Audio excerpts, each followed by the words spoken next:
want to get started. A little bit, yeah. Are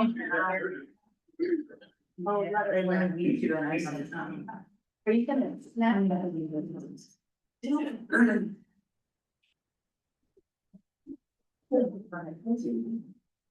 Hey, good morning, everyone, and welcome to the Alfred E. Alquist Seismic Safety Commission meeting of April 9th, 2026.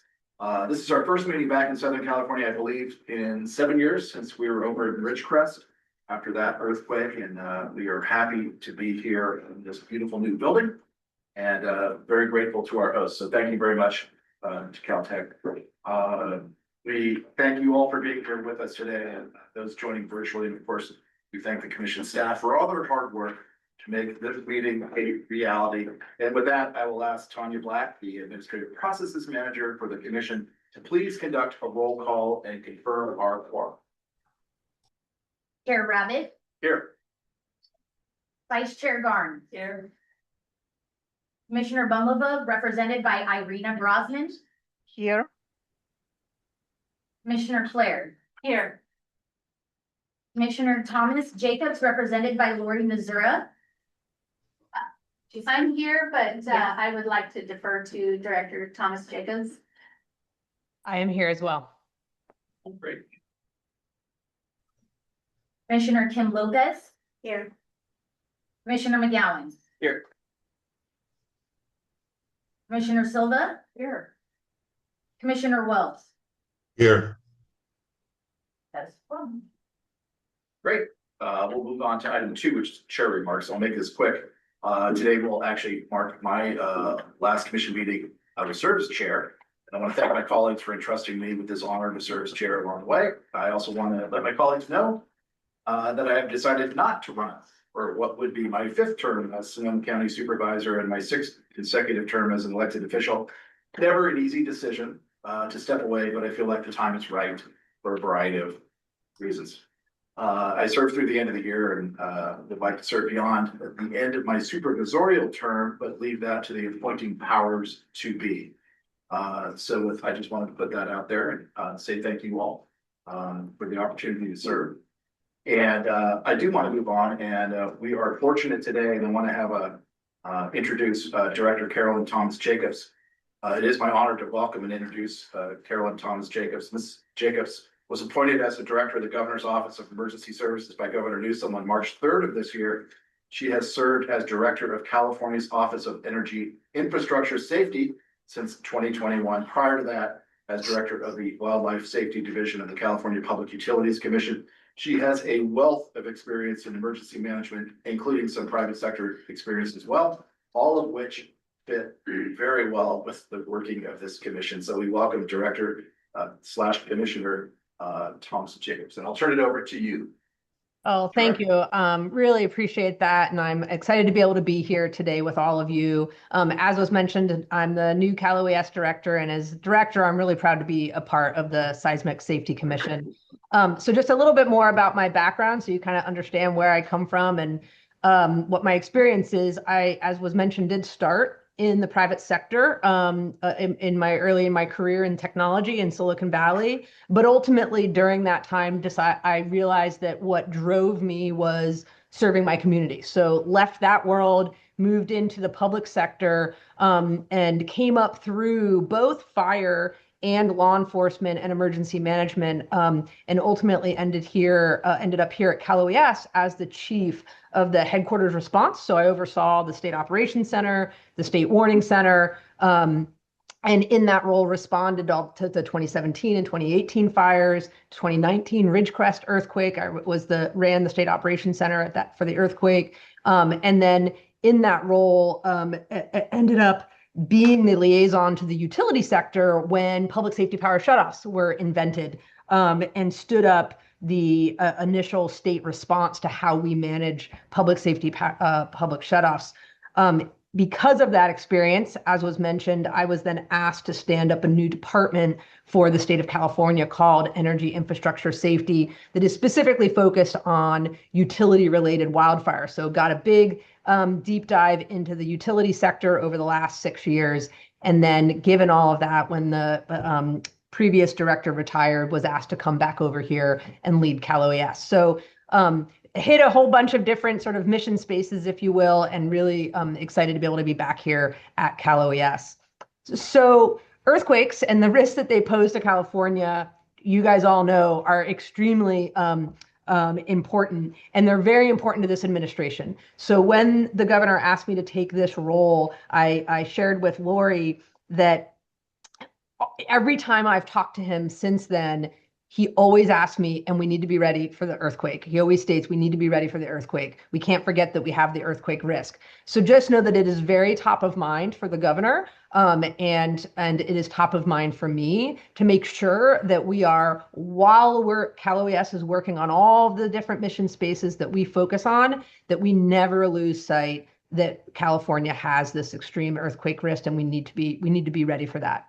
So I understand the commission's mission is to improve seismic safety and the resilience of California communities by providing resources and guidance, facilitating research, fostering collaboration around earthquake preparedness, mitigation, and recovery. And I recently learned that the commission commemorated our 50-year anniversary at the state capitol earlier this year. So congratulations on that. That is a really big milestone. But at the same time, we all know that there's still a lot to do, and we can't lose that focus. So wanted to recognize that the timing and location of this meeting are especially important, given that April is Earthquake Preparedness Month.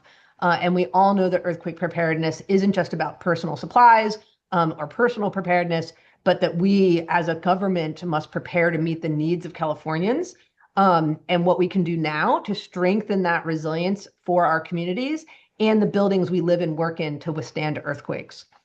So I note that this is a special meeting, that you're all at Caltech. I'm very sorry I was not able to join you all today. I originally hoped to be down there, but then had something come up here that I needed to be up here. So it's a very special place at Caltech, the home of the Richter magnitude scales, and one of the most important earthquake research centers in the world. It's clear to me that science is central to this commission and to our understanding of earthquakes. It is through science that we can help make Californians safer the next time the ground shakes. So I thank you, Caltech, for hosting us today, and very much appreciate all the collaboration that you have done with the commission over the years.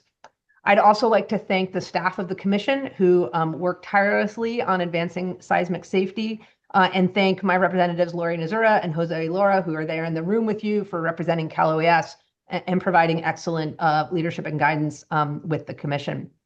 I look forward to working with all of you on the commission, and hopefully meeting you soon in person. I'll be listening in. I do have to pop in and out due to a couple other meetings that kept me up here, but I do plan on listening in as much as I possibly can, because I look forward to learning more about the work that the commission is doing, and more about seismic research space across the industry. So thank you, and I'll turn it back over to you. Well, great. Thank you very much. And we are fortunate to have you in that position. So welcome aboard, and I look forward to continuing to work together. As you were talking, I was thinking about all the, again, reflecting on a bit of a elected career. In the last 16 years for me personally, in our county alone, we've had 24 locally declared disasters, 12 that were state declared, and 9 that were federally declared. So these things happen much more. And I can tell you, going into office, I'm an architect by profession. I wasn't quite prepared for the amount of disaster work that we would do. And of course, our county was hit hard by 3 major fires that devastating. But this also includes drought, flood, obviously pandemic that everyone dealt with, and at least one seismic event, which was Napa, due to the proximity that I don't think would perhaps be on. I'm not even sure if that was state declared for our county. But we want to just thank you again. Reading your resume and knowing where you've been and knowing the work of Cal OES, great fit, and look forward to continuing to work together. If with that, we'll move on then to item 3, which is or actually item 4, which is the minutes of the March 12th, 2026. I'm sorry, I was going to turn it over to you. Yes. So we'll rewrite that and we'll go to our director, Brian. Thank you very much, Chair Rabbit, for your many years of service. As chair, it's been wonderful to work with you in the 7 months that I've been executive director. I've learned a lot from you. First and foremost, I want to thank our newest commissioner, Director Thomas Jacobs. Thank you so much for being here today. I look at you as both a commissioner and a subject matter expert in your own right. And I know that you will provide us with incredible guidance and insight in your role. So thank you so much for your future efforts being a commissioner. We appreciate you. First and secondly, I really want to thank the Caltech Seismology Lab for hosting us here today. Thank you so much, Jean-Louis and John, for being here and for supporting us to be here, Director. Thank you. And for all the staff that made it happen. I particularly want to give a shout out to Margaret Vinci, whose efforts made it possible for us to be here today. Thank you, Margaret. Well, I also want to take a moment to highlight Margaret for her years of service to earthquake preparedness and safety in the state of California, particularly Southern California. Margaret has been a leader and tireless in her efforts. She has gone to every community, I think, in Southern California and talked about earthquake preparedness and advanced projects that are critical to California, like earthquake early warning. So thank you, Margaret, so much for your hard work over the years. We are indebted to you. Secondly, I want to thank our Southern California commissioners, Commissioner McGowan and Miyamoto and June Lopez. It's wonderful to be able to be here and be in your home turf and make it much easier for you to come to the commission meeting today. For many years, you've either come in virtually or to Sacramento and other places. And so this time it was important for us to come to you. And I also want to thank all the commissioners who came here in person. We have 8 commissioners here in person. This is the, I think, highest amount of commissioners we've had in person in many, many years. So thank you for your efforts to come here today. Also, I want to say why this is so important for the commission to be here today. As Chair Rabbit said, this is the first time in 7 years we have been here in Southern California. And yet we know that communities in Southern California have borne a terrible cost for earthquakes. In fact, one of the reasons why the commission exists today is because of the San Fernando earthquake or Selma earthquake in 1971, which 65 people died, and there was an enormous cost to the infrastructure as well, and the social costs. And so being here represents a commitment of the commission to work hard for the people of Southern California as we work hard for all people in California and focus our efforts here.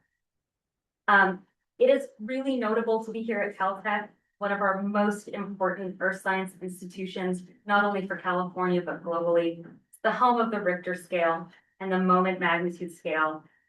So many notable seismologists, including some, are here today, and I'm so grateful for those that are here. I just want to give a brief moment to acknowledge Tom Keaton, who is here, who worked so hard to develop earthquake early warning for the state of California. Thank you for being here, Tom. To Elizabeth Cochran from the U.S. Geological Survey, thank you for being here.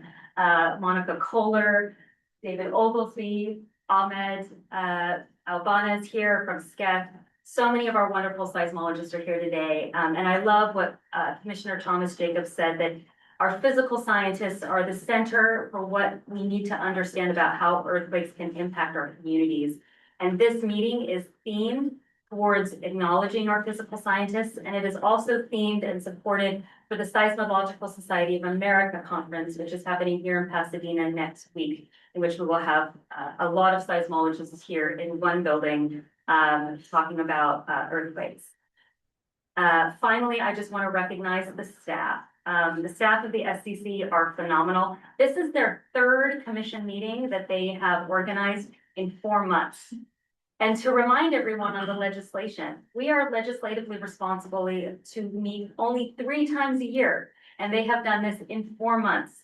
They have managed a commemoration on top of that, with that, as well as a business meeting and then a offsite meeting here today. Tanya, you are the glue of our commission. We can do without you. I want to thank Harold Selby, Tanya Cole, and John Wayne Connolly for all of your support. Thank you for your incredible efforts. And with that,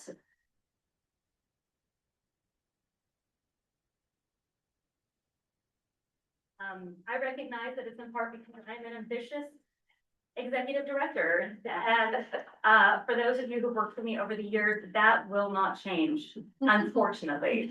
I will not apologize for my passion for earthquake safety to the people of California, but thank you for coming along this journey with me and sticking up with me. Now we're going to go to the meeting minutes for approval. Motion to approve. Second. We have a motion in the second. Did you get those? Motion by Commissioner Silva, Oh, second all by right. Commissioner Kim Lopez. Okay, roll call. Chair Rabbit, Aye. Vice Chair Garnes. Aye.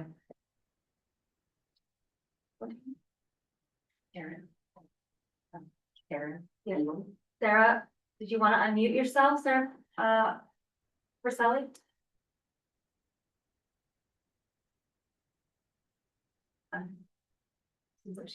Yeah. Okay.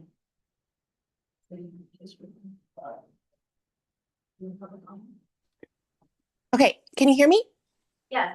Perfect. I just wanted to make clear when you do an action such as any kind of voting, you need to allow for public comment either before or after you submit the motion.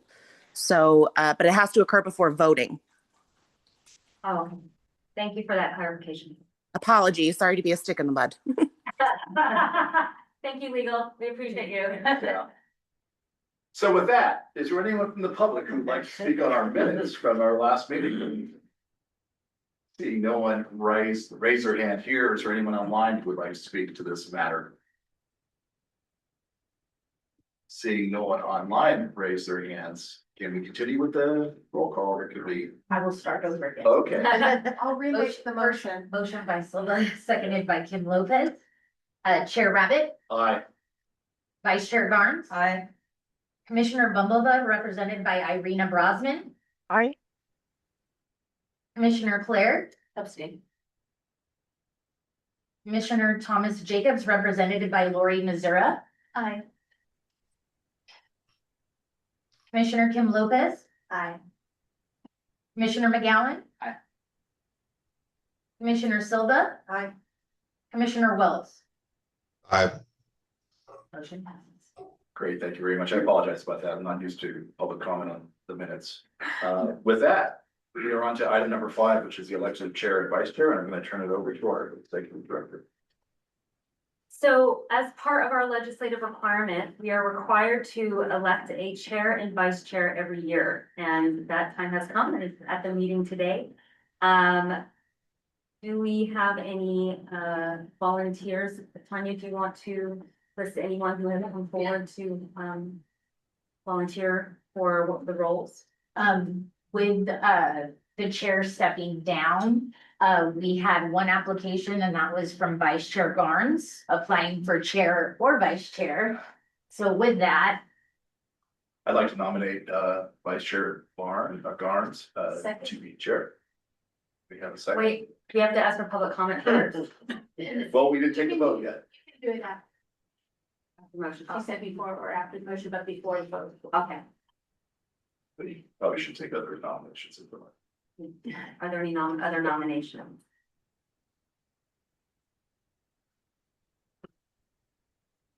I'll take this one. So seeing that, we do have a motion on the floor and a second to appoint Deborah Garnes as chair of the commission and get roll call vote or take public comment. Is there anyone here or anyone online that would like to speak on this matter? Again, seeing no hands raised, we'll move on to roll call. well, not Chair Rabbit anymore, but Commissioner Rabbit. Aye. Vice Chair Garnes. Aye. Commissioner Bumblebee, represented by Irina Brosman. Aye. Commissioner Claire. Aye. Commissioner Thomas Jacobs, represented by Lori Missoura. Aye. Commissioner Kim Lopez. Aye. Commissioner McGowan. Aye. Commissioner Silva. Aye. Commissioner Wells. Aye. Motion passes for Chair Here you Garnes. go.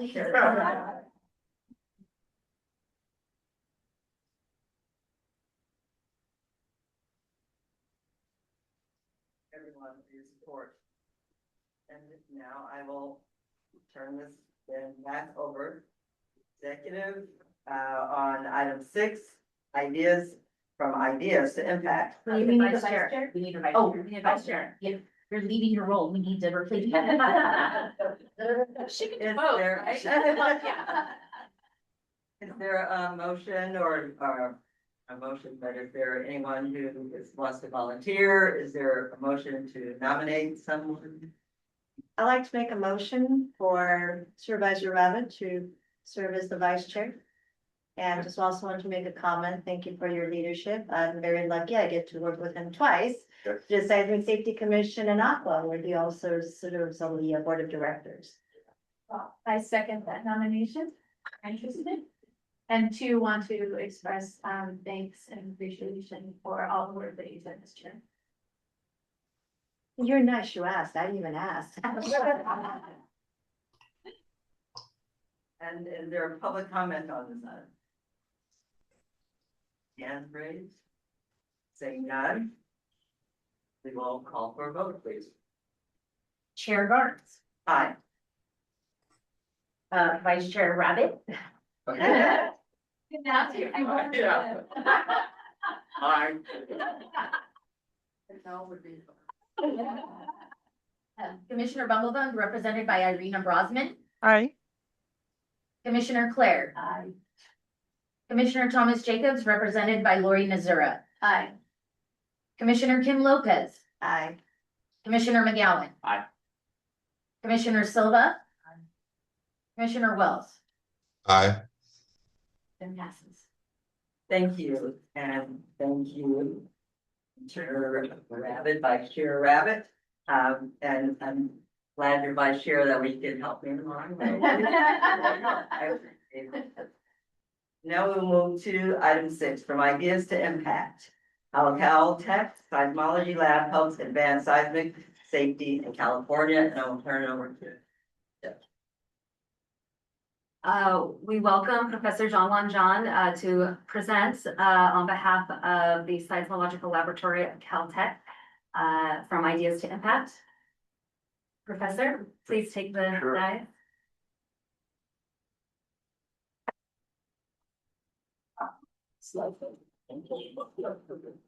Yes, really our honor to host the Seismic Safety Commission here.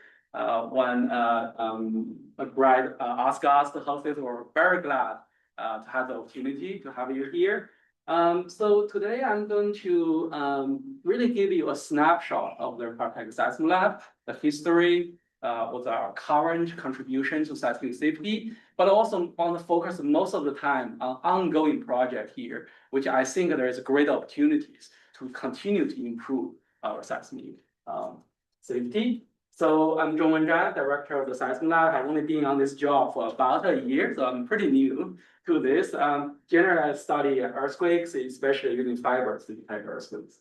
So if you go to the next slide, just a little bit about the history of the Seismic Lab. The Seismic Lab was established in about 1921, 23. So we had our 100-year anniversary a few years ago. But if you kind of really trace back to where exactly when we actually start, it really comes back to Harry Wood paper in 1916. He read this paper when he was a seismologist in Hawaii. And he, in the paper is like an earthquake problem in Western United States.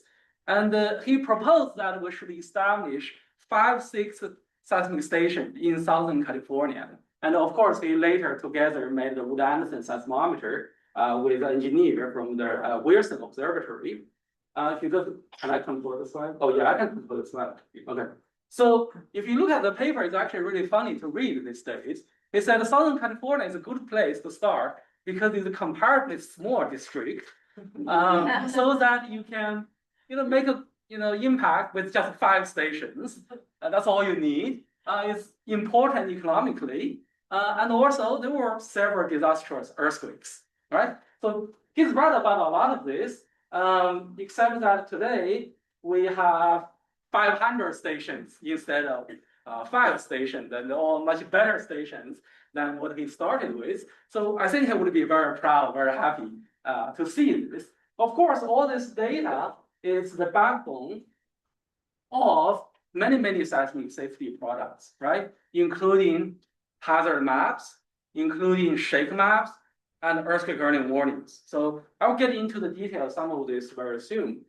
But I also want to say that the Seismic has also changed a lot, right? So the Seismic used to be not here on campus. We used to be in a mansion in the old Pasadena part, and there were much less professors, of course, very prominent seismologists, but they're almost all seismologists.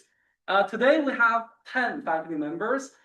Many of them are seismologists, but we also span all of geophysics. So we use the satellite as well as the seismometers. We study how the Earth moves. We also study environmental problems. So with that, we also have a large body of students and postdocs. We are a university unit research center. We have about 20 graduate students and 10 postdocs. These are the brightest young people coming from around the world that come to do research with us. And of course, we also run the Southern California Seismic Network. Here I want to highlight Professor Alan Hasker sitting in the back in the green shirt there. He manages the Southern California Seismic Network. This is the slide. His favorite slide showing everything the network is doing, from in the field, maintaining seismic stations, right? Produce early warning, produce the shake maps, doing outreach, right? And also teach people how to respond after earthquakes. And on this side of this is a lot of work here. On this side, we have another about 30, 40 people, right? They are technicians, engineers, programmers, people doing outreach, seismologists who are picking seismograms, telling us where the earthquakes are, right? So these are the people who keep the network running, produce those products, and also provide the early warning systems, information. So this figure really shows nicely like what are the products we are contributing to seismic safety currently. So if this is any particular earthquake, this is a random choice, I suppose, a magnitude 5.8 earthquake in Long Pai, on the USGS webpage, you would see a dashboard like this, right? Different products, different things coming out of the earthquake. And all the ones in red are coming from here, right? So this is earthquake in Southern California, and earthquake information, shake maps, moment tensors. A lot of things are coming from this. And the shake map eventually feeds into other products as well. And also shake alert were one of the major contributors to the system. So that's enough for the history and what we are currently doing. What I really want to focus on today is to say that we are still the powerhouse of bringing ideas to operation in seismic safety. This is a very unique place. We have many places with Department of Geophysics and so on, but we are unique in the sense that we have the full spectrum to go from new ideas from professors, students, and postdocs to go into papers first, but we also have the infrastructure of engineers, right? People who operate the network to bring them into prototypes and eventually into a product that actually can benefit the society, right? So we have this full spectrum. That's what's unique about us. I want to give you two examples, again, from historical perspective.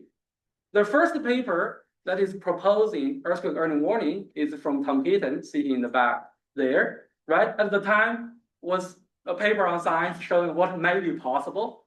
I said it'd take 10 years. And then just 10 years after that, there's another paper to build some kind of prototype running here in the seismic lab together with USGS, right? Using better computers at the time and being able to demonstrate this is possible. And then it will take another more than 10 years to actually implement it, to spread the seeds across the Western US and eventually become an operational system, right? And we're just beginning. We're just beginning, right? So we have this whole spectrum here. Another very good example here is the shake map, right? Again, this is the paper right after 1994 earthquake. There were no shake maps at the time, but they realized, oh, we have these sensors. At the time was pretty sparse. But if you draw the contours on how strong the shaking is, it can be a very useful product, better than just telling you how big the earthquake is and where it is, right? And then later that developed into an operational model. This is a particular one from the Ridgecrest earthquake. And then even better, other people can take this, now develop other products downline, right? Downstream, you can have shake cast, and you could have pager, which takes the information to estimate the economic loss, and you can estimate where ground failure would be happening, right? This is another good example, particularly because you can see the co-authors in this paper, they're partially coming from the USGS, partially coming from the Seismic Lab, and also from CGS, right? So this is a clear collaborative effort to bring things from ideas to operation. So I just want to now show you that this cycle is still very much alive here in the Seismic Lab. Okay, we're continuing to do this. We're doing many, many things. We have 10 faculty members, everyone doing different things. So today I just want to give you 3 highlights. One is the community seismic network, one is the distributed acoustic sensing, and one is the damage proxy maps. So let's start with the community seismic network. This is the initiative started by Professor Clayton and Professor Connor. Monica is sitting in the back here. Right, the idea is we have the broadband seismic sensors, 500 of them. They're kind of one of the best in the world, right? But they're still spaced 10 miles from each other, even in urban areas. When you go to more remote areas, they're spaced maybe more like 20 miles apart from each other. We know that means one city, you get one sensor. Pasadena is lucky because Caltech is here. We have like 5 maybe, right? But any other city, you get like one sensor per city. And we know there's a lot of variations even in shaking, even within a city. So one of the ideas is, can we have cheaper sensors that can be installed in people's house, in schools, in high-rise buildings to get a better measurement? And what they invented was their community seismic network. This is like an orange box, the size about this camera here, right? And they have fairly simple electronics inside and very robust. And you can just plug in people's outlet and it will start sending data. The data is lower quality than the conventional sensors, which are 10 times, 20 times more expensive. But during larger earthquakes, they give you very good high quality data, which is what we need in this case. So they very geniusly figure out a way to access almost all elementary schools in the Los Angeles city, school district. So now you can see they already have more than 1,000 sensors deployed in these schools. And some of these other ones are in Pasadena, some of the JPL. They also instrumented several high-rise buildings, including the Caltech Hall, the highest, tallest building on campus, and also tall buildings in downtown Los Angeles. This produce a lot of interesting data to see how buildings respond to large earthquake shaking. So this project has been going on for a while, but it really shows its benefit after the 2019 Ridgecrest earthquake, which is not very close by, right? So it's like 200 kilometers away from where we have the density sensors. But this is a movie showing you what the sensor can do, right? So now with the color and the motion is showing you how every sensor is moving when the earthquake wave pass by. If you look at the outside, you do see the motion, but they're kind of so far apart, you couldn't make out what is actually happening. But over here, you actually can see the wave propagating through the basin. And you can see how the energy was actually lower outside. Once you get into the basin, it's actually suddenly getting stronger, right? And if you don't have this kind of dense array, you really couldn't see this. Another way to show it is to show how strong the shaking is at every side. This is after removing the effect that the earthquake is far away from us, just to see how much amplification the basin gets. So basically have a bow with the jellos, and it's shaking, and that jello is amplifying the shaking. And that amplification depends on how thick of sediment you have. And you can clearly see, once you get in the middle of the basin, you could be amplifying the motion by almost a factor of 10, right? So if this is all bedrock, it would have been 10 times weaker shaking within the basin. And you can actually see that the background here is people current think about area basin structure, but what they show is there is a sharp gradient, sharp boundary to the north of the basin. So that means the basin may be a little bit different from what we thought, right? So there's an improvement we can continue to make about our understanding of the structure and how the shaking would be, how you expect them to be in the future. This data is actually in real time, so some of the internal effort, ongoing effort, is actually trying to combine the community seismic network together with the conventional sensors to make what we call the high resolution shake maps. So in the future, hopefully, when you look at the shake map right after earthquake, it's not just showing one city as a pixel, like this city is experiencing strong shaking. We can tell you this part of the city is experiencing stronger shaking than the other part of the city. So that could help you to plan how to distribute your resources. And one of the major effort was actually bringing AI and edge computing to this, so we can do this even faster in the future. So now let me get into the second part, the distributed acoustic sensing. So I think from the first part, you can recognize that scientists are never satisfied with the network we have. We always want to have more sensors, and there's a good reason for that. You indeed can do better, and you can provide better products. But how can we do even better? How can we have even more sensors? Well, if you go around just on the street in Southern California, on the poles, sometimes you would see boxes like this, right? These are actually what's providing you high-speed internet. These are fiber optic cables. Now it's everywhere. Actually, many of the cables is underground. Not all of them are on the poles. So here is showing a map of Los Angeles basin. All those red lines are fibers, right? So it's very, very dense. What if we can turn all these fibers that are already in place into seismic sensors as well? That would give us like millions of sensors, possibly, right? And it turns out there is such a technology, and we did it recently. So if you look at, again, this is the map of Southern California stations. If you zoom in the area basin, now you can see how sparse the sensor looks like. And there is this cable that's running from Glendale, Griffith Park area through Union Station to Long Beach Port. And we were able to turn every 10 meters of that 47 kilometer long cable into a seismic sensor. Once you do that, this is what it looks like. So the horizontal axis here is distance, Griffith Park to Long Beach, 4,700 sensors, one sensor every 10 meters. Vertical axis here is their time, is a half an hour window, random window. Wherever you see a point that's blue, meaning at that particular location, at that time, is quiet. Whereas green, red, even yellowish, that means there's vibration at that point. All these tiered lines, these are cars driving on the road. We can see every single car because they're producing vibration on the ground. This big yellow band here is a train going from Union Station to Long Beach. That's a pretty noisy one. And this is actually not a random snapshot. It's the day there was a thermometric magnitude 4-ish earthquake.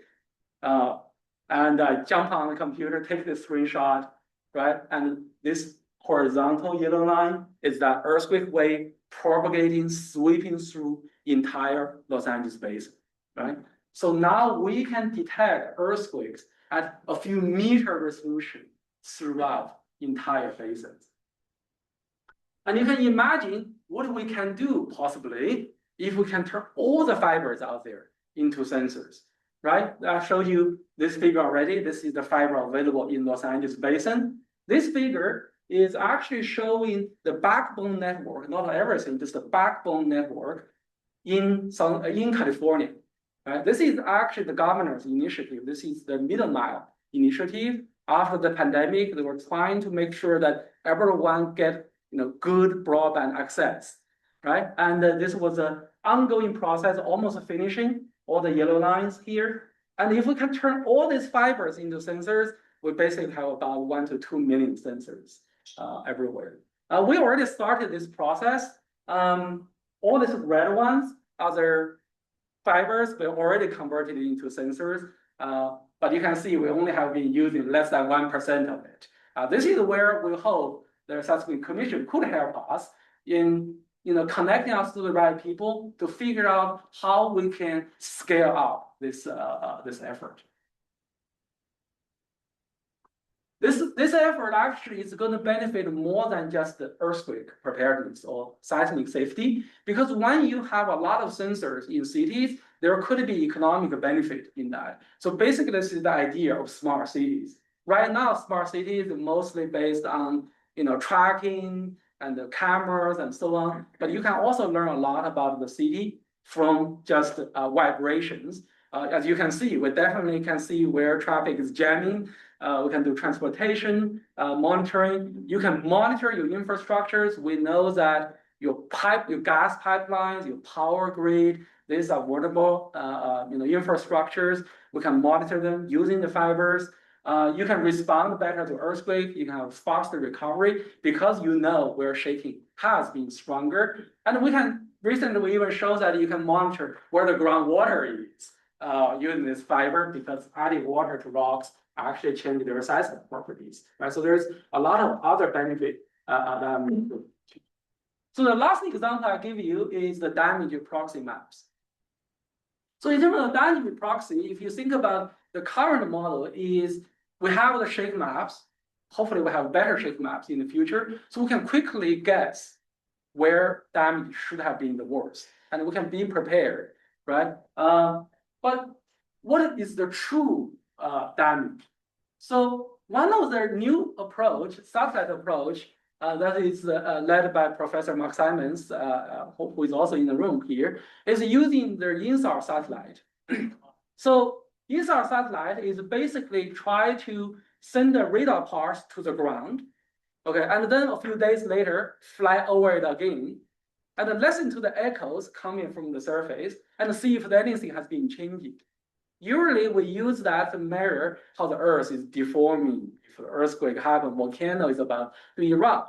But imagine that if on the surface is completely destroyed, the building collapse, cracks on the surface, then the next time you go over it, it's not recognizable, right? And you will say, oh, that's an area that has been damaged due to the earthquake. And this has been done for other earthquakes in the past. So this is basically assessing devastation from space. So here is a map for the New Zealand Christchurch earthquake, which is a very similar scenario to Southern California, right? Very similar type of faults. This is magnitude 6.3 earthquake. So using the satellite images, everything that is red is showing you there is damage, right? So you can see, yes, you can generally see where the damage is heavy, but if you zoom in, there are differences, even a block from each other. Right? This could be subsurface structure. It could be how the building is constructed. And if you zoom in, some of the red spots later, of course, you know that this is where some of the major damage happens right after the earthquake. And this kind of thing can be constructed in a very large area once the satellite is flying over it, giving you much more complete information than what you can get in the beginning on the ground. This is an ongoing effort, and there are a lot of upcoming progresses. One of the efforts was actually bringing AI to the problem. So now this is another earthquake, 6.2 earthquake in Italy, and you again can see the kind of resolution you can get in terms of to see where the damage is happening. This is a ton. The scale bar here is only 200 meters, right? So you can see the kind of fine details. Also very exciting is US recently launched this NISAR satellite together with India. And this was actually made at JPL, not too far away from here. This is what the satellite looks like. The reason it's blurry is this is an actual real photo of the satellite on its orbit. Right? So this satellite will give us even better resolution in its damage proxy maps. One of the challenges of this big satellite is it doesn't fly over a particular area very often. So you may have to wait for a few days if you are not lucky. If the satellite just passed you and the earthquake happened, you may have to wait for a couple of days. But one of their other progress is there are other commercial satellites. These are much lower quality satellite, but they have many of them flying over the orbit. So these are some of the examples of different commercial companies and showing you their coverage globally. You can see it's very heterogeneous because these are smaller satellites. They can turn them on and off. If you pay them, they can look at your area more closely. So you can see that we are lucky that in California, we're in one of the bright spots. We actually get better coverage than most places. So one of the ongoing effort in the Seismic Lab is we want to know what kind of plan we can share with them ahead of time, right? To have agreement so that right after the earthquake, they can turn it on for us as quickly as possible. So we may be able to reduce response time from a few days to a few hours, right? So that would give you better or faster proxy maps that you can use for emergency response. So those are the three examples I want to share with you. There are many other ones. The point is that these are on the pipeline, right? These are not just ideas. They are at a different stage along that bar, right? They're not operational. None of this is operational. Some of them are closer to operational or fully operational, like the CSN is much closer to expand to a very large area. It's already operational for a certain part of Southern California, and we can expand from that. Some of these other ones, we need your help to make it operational, and some of these other ones have big potentials in the coming few years, right? But one of the challenges that scientists do not always do very well is when we have a good stuff, good products, we do not necessarily know how to tell everyone, how to make you use it, how to make it accessible and actually translate from science to actual impact. And we know there are people very good at that, and generally it's not people like me. And one person who does this really, really well, of course, you all know, is Dr. Lucy Jones. And also, she established the Lucy Jones Center to really focus on the translation of science to resilience. I'm very happy to announce today that the Lucy Jones Center will move completely into the Caltech Seismic Lab. So this will become our internal branch of translation of those wonderful products into hopefully products everyone can use. Do the full cycle of ideas to operation, but also scale it and hand it over to the users in the future.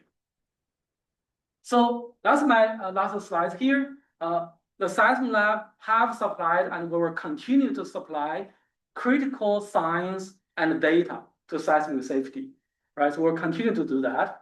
I think we are proud we own the full cycle of developing from ideas to products, right? And there are many ongoing efforts now that can benefit the society. I give you 3 examples, and we will continue to invest in the translation of science to resilience.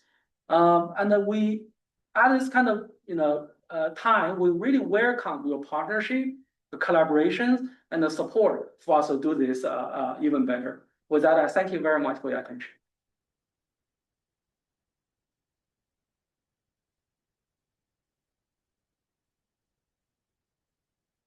Happy to take any question. Thank you very much for, that was really amazing.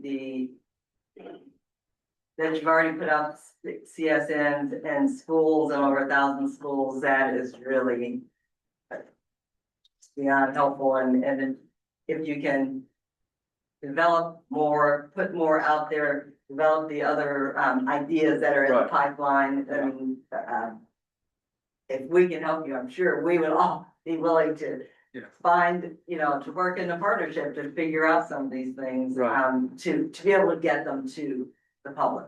Yeah. Because the help will be it's just some, I don't even know if we can quantify the help that these instruments will help resiliency, help us keep our communities safe, because that's the thing, that's really what it's all about, keeping our communities safe and keeping each other safe. So I will ask if there are any questions. I share. Thank you so much. Fascinating. I'm really kind of curious about the on the fiber optic piece. Just a real broad overview of how you go about just trying to understand, like, what's involved in getting those sensors installed. Yeah. How does it degrade the line so it wouldn't be an incentive for the owner of the line? And how can we move forward in incentivizing some additional work in that regard? That's a great question. So first of all, the machine works by shining a laser into the fiber, and the fiber actually have tiny defects. Like the fiber is made to transmit light, but it's never made perfectly. The tiny defects, and that's what we are using. We count on those defects. So we send the laser in, we listen to the echoes coming back from that light, and every 0.1 millisecond we do such a interrogation, and we see if anything is changing. If the ground is shaking, that defect will be moving with it. That's why we can do this. As you can see, the mechanism of it is doing what the fiber is supposed to do.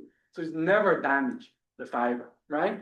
There were a lot of concerns in the very beginning when we were doing this. We prove it by using a NASA fiber that's supporting a deep space network. If they're not concerned about losing a satellite, I think that's pretty convincing. So we did that, and then we work with the Pasadena City. Every partners we have worked with show there's absolutely no impact about what they are doing. So what it takes is really access the fiber, right? So there is this machine, that's the laser box. You need to go one end of the fiber, which is usually one of their nodes, where they have their telecom machines anyway. You just need to get there, connect a fiber to it, it's done, right? We are actually currently developing the whole data infrastructure behind this, so that if someone gives us access to a fiber, we bring the box, in 15 minutes, the data will be in a data center, everyone can access the data, the scientists can start to use the data, right? We have actually shown that with that kind of data, we can image very fine details of earthquake rupture process that we didn't understand in the past, right? Which in the future would have implications for seismic safety as well. So the challenge has always been there's no incentives for them to give us fiber access, even though it doesn't actually hurt anything, right? It's an additional device in their room that they need to look out for, right? And we don't have the funding to pay for the lease of fibers, because generally these users are paying, hundreds of thousands of dollars every year. Like entire Caltech campus lease the 2 fiber, right? From the city of Pasadena. But their public good we can do is huge, right? So we're kind of caught in this gap here, right? We're doing public good, but we're not generate commercial values for them, right? So I feel like that's where you all and others can help us to show the benefit of this. This is going to be a revolutionary step for how we monitor earthquakes, to study earthquakes, and provide better products. For example, the Middleman initiative is a great example. It's actually paid by state funding, right? I think there's some justification there to say that is benefit us in terms of broadband access, but also can benefit the safety of California people. Is there, and it's over my head, so I'm just gonna ask it. Yeah. Is there a benefit to the fiber optic owner to maybe pick up a defect in the line? Right, not defects, but beneficial. Right, yes, so they actually really want to protect their cable. Yeah. And the biggest problem they have is people digging along roads without realizing there's a fiber underneath it. We actually detect someone digging pretty easily if we have the system in place.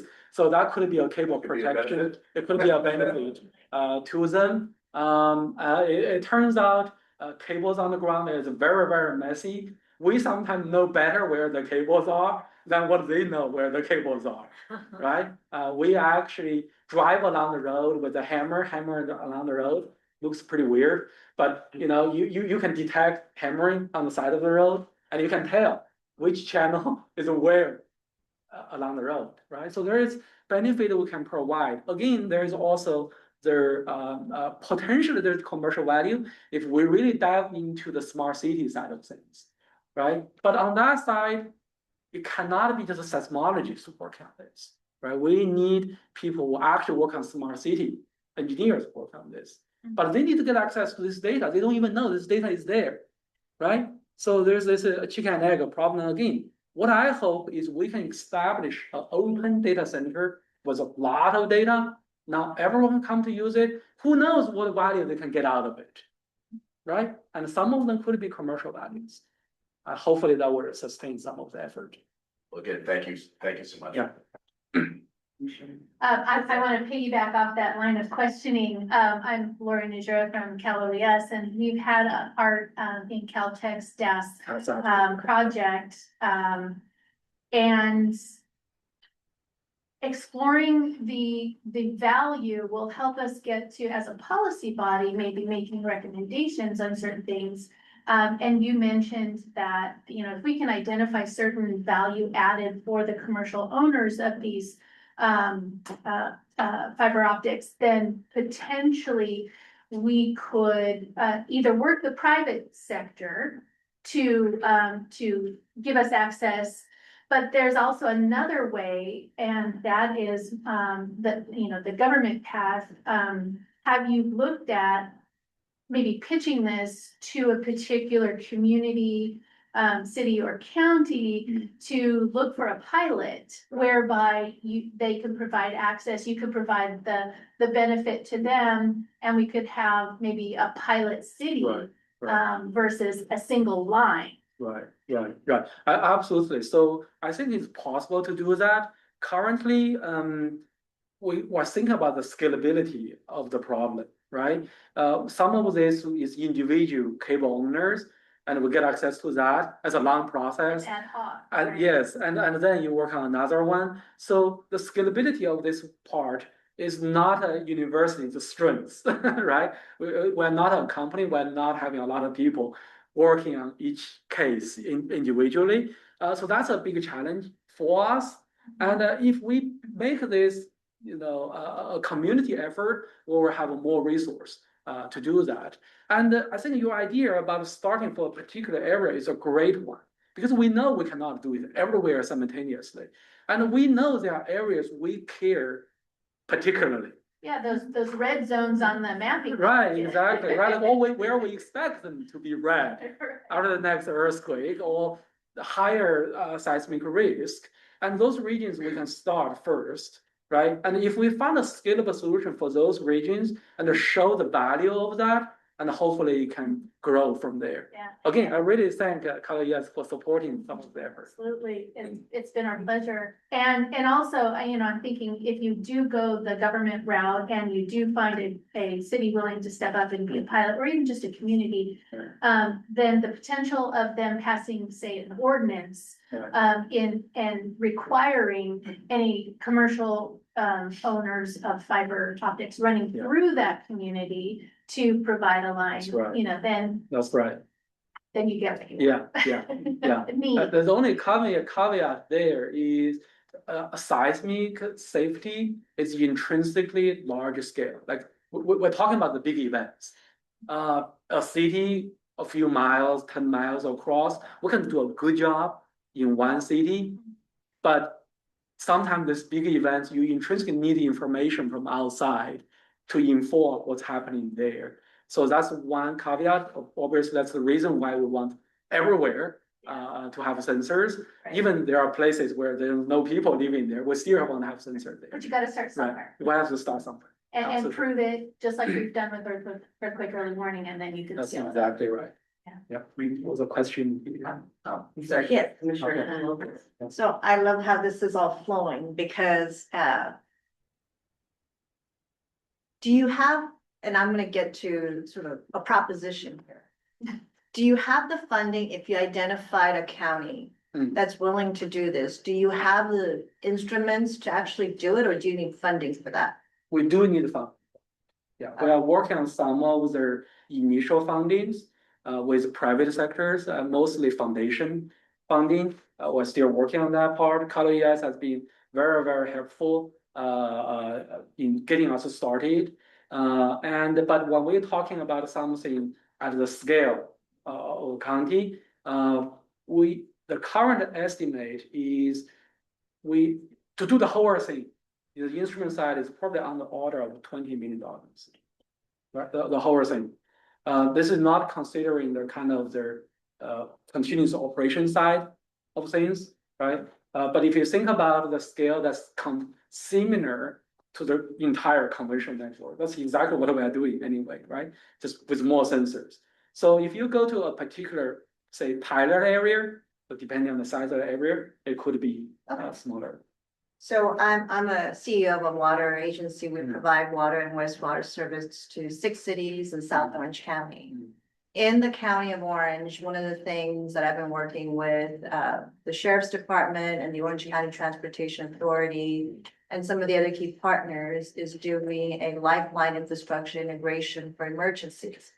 And so we work with water, energy, transportation, telecommunication, and public safety and water. So part of this is to create a case of saying that this is what it can be done. You could demonstrate that.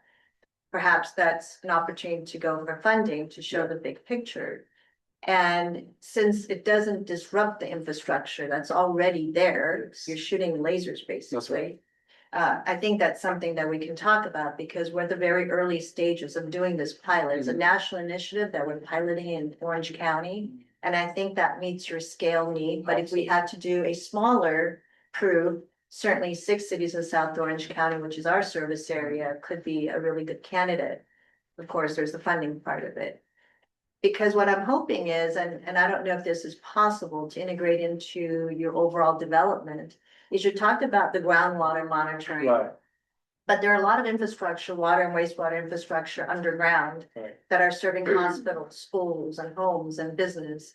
And if those things fail, you have no water, your toilets don't flush and you have a now public health issue. But we don't have the data. Not all agencies have the data in terms of their critical infrastructure to feed into this model that you have. So is there an opportunity to build that into your development? Because I think that would also be a real potential for funding opportunity because we just don't have that. And it's a real blind spot that, buildings falling on people and dying is one thing. But if you don't have access to those essential resources, there are casualties. Yes, that's really important, and that's the great starting point because many of the lifelines already have a fiber next to them. Sometimes you don't need to even pour new fiber through it because when they dig out a trench, they're gonna lay everything they can in that so they don't have to open it up. So many of these already have fibers in them. I know some of the water tunnels actually have fibers running inside the tunnels. So those are great places to start. I think we should have more discussion about this opportunity here. Yeah. And these are the critical infrastructure, as you said. Yeah. Commissioner Claire? Yeah, so I had a Clare State Architect, we're a jurisdictional entity for public schools, community colleges. Question for you, you had mentioned on the community seismic network that LAUSD, you're partnered with them and you have a sensor at every school. Right. So I have quite a few questions. So all 3 programs that you've mentioned, they're all scaling. You're still building on all of them, correct? It's not like one's older and you've moved to another, No, So you're so still our- developing this community seismic network. So a couple questions on that.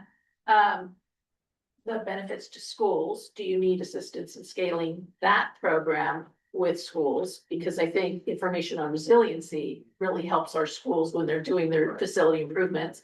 And then third, it's a box that's plugged into an outlet. So how do you maintain that? Do you know when it gets offline? Do you know? Monica, do you want to allow an answer? I'm just saying, someone sees a random box and says, oh, I need this outlet for my Right. plant. Forgets to plug it back in, right? Right, so we plug into power and Ethernet, and we do get the data in real time. We have a very small team, operating these 1,300 stations now.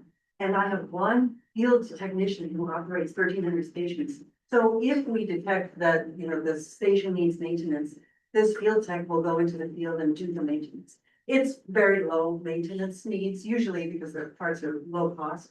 It's kind of a replacement of an SD card or a replacement of a power. But we do the maintenance ourselves. So, and building just on that one question, you're in the schools, do they get information from it that they use? And what is it that, there's this trade-off, right? Right, like the incentive. So what is that specifically to say LAUSD? Couple of major things that they get. we send our data into a version of ShakeMap that shows the higher resolution shaking intensities that occur in the area of the stations. So schools have access to that information. And the other product that we have is similar to ShakeCast, which is also a USGS product that shows the probability of damage that a building underwent. And that uses data directly from the sensors that we've deployed in those buildings. So the schools, principals, teachers, they get information directly about the buildings on their campus based on the shaking intensities that the CSN sensors show. Hey, you mentioned also that like, anyway, you don't want to unplug them. They're in places like lockers and things where people don't see them. It's not like they're just sitting. Got it. Right, they're next So the kids won't grab it. Okay, and so in expanding that, you're looking to, like San Francisco, areas of high seismic activity, you would look to expand in those areas? In fact, we have a few target school districts I would love to get our sensors into. One is Oakland School District. Hayward Fault is a big issue. We would love to get into San Francisco, any school district, but of course the larger ones are better targets simply because we know we can go to more locations within a single school district. Okay.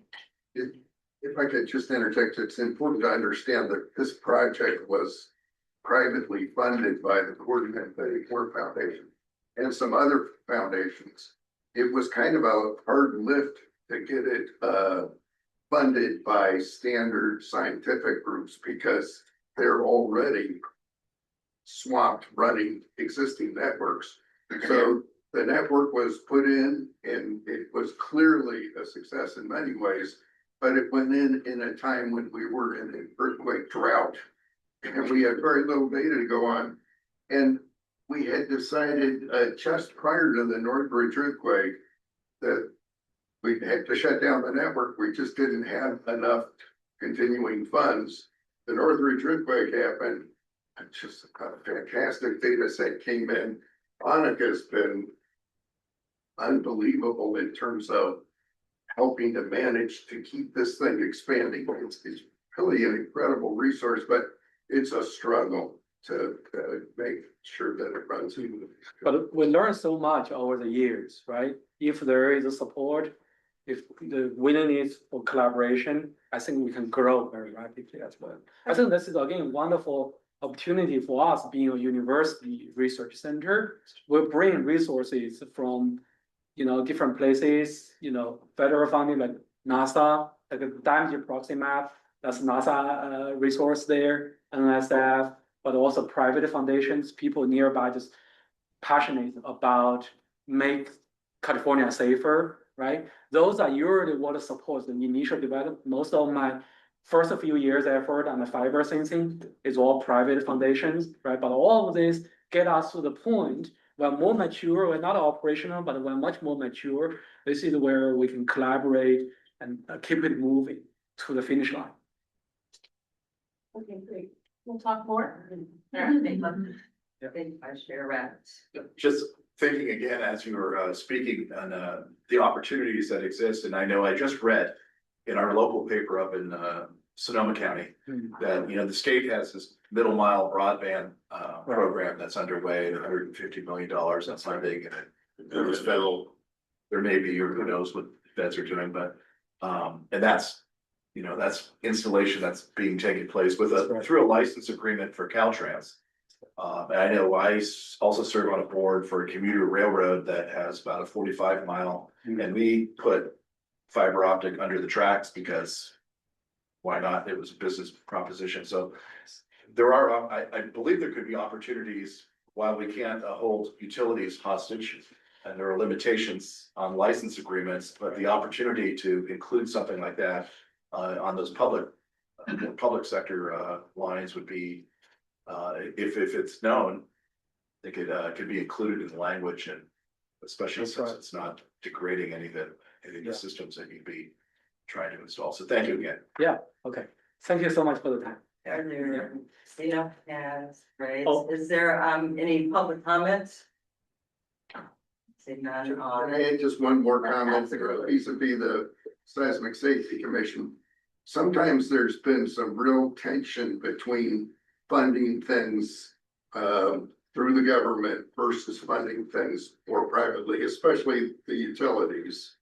Utilities need this information for many purposes. And at one point, Caltech, when we were trying to grow these systems, we went to the utilities and we asked and we said, we're partners in this. I always said, we're making stone soup. We all throw something into this.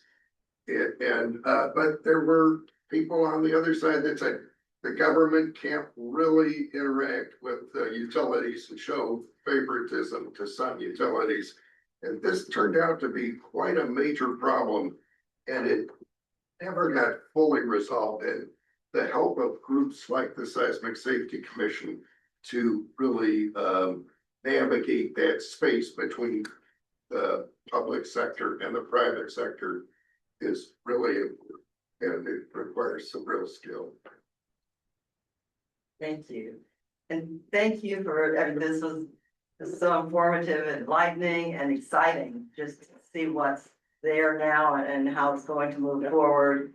And I appreciate all the people in the room who contributed to this presentation and the information you've given us. It's been very helpful and very enlightening as well. Thank you so very much. Thank you. And thank you for hosting that.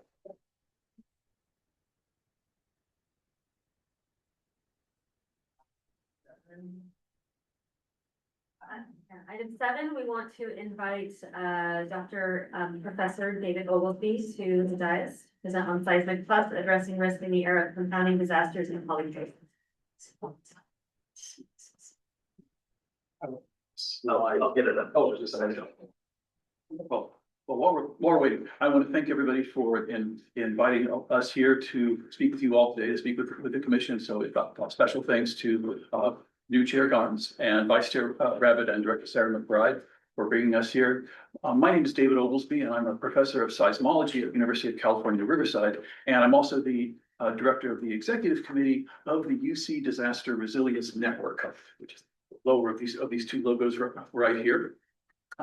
It is a tremendous honor to be up here with you at Caltech. It was about 16 years ago, I was on sabbatical here at Caltech, working actually in the graduate aeronautics laboratory, working on projects involving the simulation of earthquakes in the lab with pieces of plastic using high-speed photography. It was really, really fascinating. And I also remember when I was here, I got Tom Eaton told me I must meet his absolutely fantastic graduate student named Ahmed Obana right there. He's the of the statewide California Earthquake Center, which I am a charter member of as well, along with the UC Disaster Resilience Network. So it's amazing how things come around. And of course, I see lots of my friends from SCEC here in the audience as well. So a true pleasure to be here. So, but here I'm here talking on behalf of the UC Disaster Resilience Network, which is a consortium of faculty, staff and students and researchers from all across the UC system, all devoted to the problem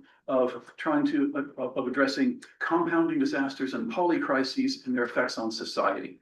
So so this little short presentation is expanding on some words that I made at an earlier Seismic Safety Commission meeting up in Sacramento on the anniversary. And so I'm very pleased to be back here. In the meantime, I know Nico Pascal wrote a letter to Chair Rabbit about SB 895 that was written in the public record in one of the intervening meetings. So thank you very, very much for that. So what we want to talk about today is, and I've been seeing this going on in this meeting. We've been talking about compounding disasters, cascading disasters, polycrises. And so this is something that needs to be addressed in a unified manner by people from different portions of the science, different portions of the society, government, NGOs, because even though this is an earthquake-oriented venue right here, as we all know, earthquakes are not isolated events. They can trigger interconnected events like fires, mass movements, power outages, the severing of transportation arteries, housing crises, public health emergencies. And even if these aren't triggered by earthquakes, well, earthquakes can happen during a pandemic, so even if they're not correlated, they can still be associated, they can still be compounding. And this is the reality that we live in right now. So we have to think beyond just the structural performance of certain systems. We have to think about how do the systems themselves perform under stress, the entire system, and how do they recover?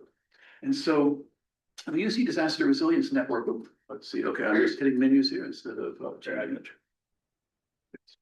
There we go, so, okay, and now I just, okay, well, I skipped our logo right here, but so the UC Disaster Resilience Network has a number of different elements. On the grand scale, it has a coordinate set of research centers across the UC system that we're referring to as our research armada. And that sounds a little bit militaristic, but bear with me on this. The idea is that we have a number of centers at the different UC campuses, and each one is focused on some different dimension of the risk, of the disaster risk problem. And that could be a specific area of science or a certain kind of application of the science to society. And these are going to be based at specific campuses, and they are based at specific campuses, largely for logistical reasons. You know, you need your support staff to have a desk to sit at, for example, but they are designed to work across the campus boundaries. And they are also in specific areas, but once again, they are designed to work together. So we might say they are moving in formation. That's the source of the armada side of this. So you can imagine, like, you know, ships on the sea, separated a little bit, but moving in formation and tightly toward the same purpose, toward the same destination. And so what I thought I might try to do is go over some of our elements of this research armada, talk a little bit about what they are, how they might fit together, and then how this might lead to opportunities for collaboration between UCBRN and the California Seismic Safety Commission and private and public sector groups and anybody else in this room who's interested. So at UC Davis, we have our innovation hub run by Rutina Smith. It's following One Health and Planetary Health, integrated human and animal environmental systems to try to strengthen resilience across multiple sectors, including agriculture, infrastructure, and vulnerable communities.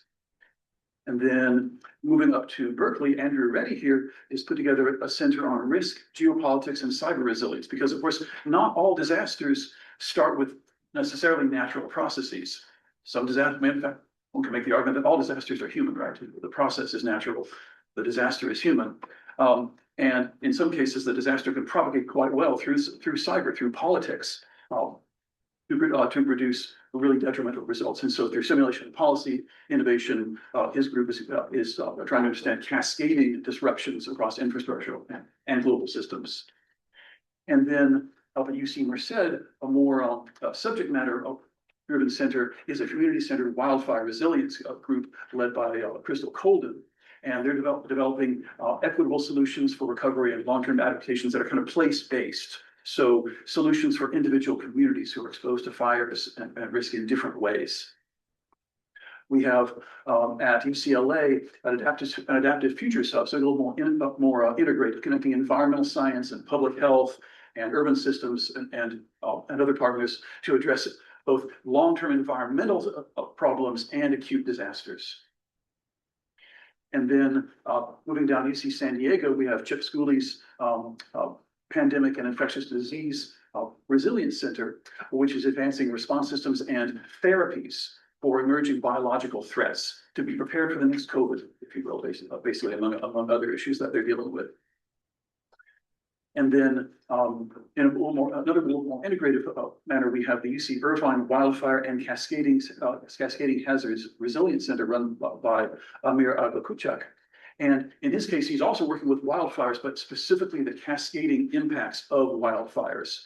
So how do they lead to floods, debris flows, and the societal impact? So once again, you can kind of see a theme here. This is sort of trying to get the rubber to meet the road in these centers as opposed to being just pure science centers.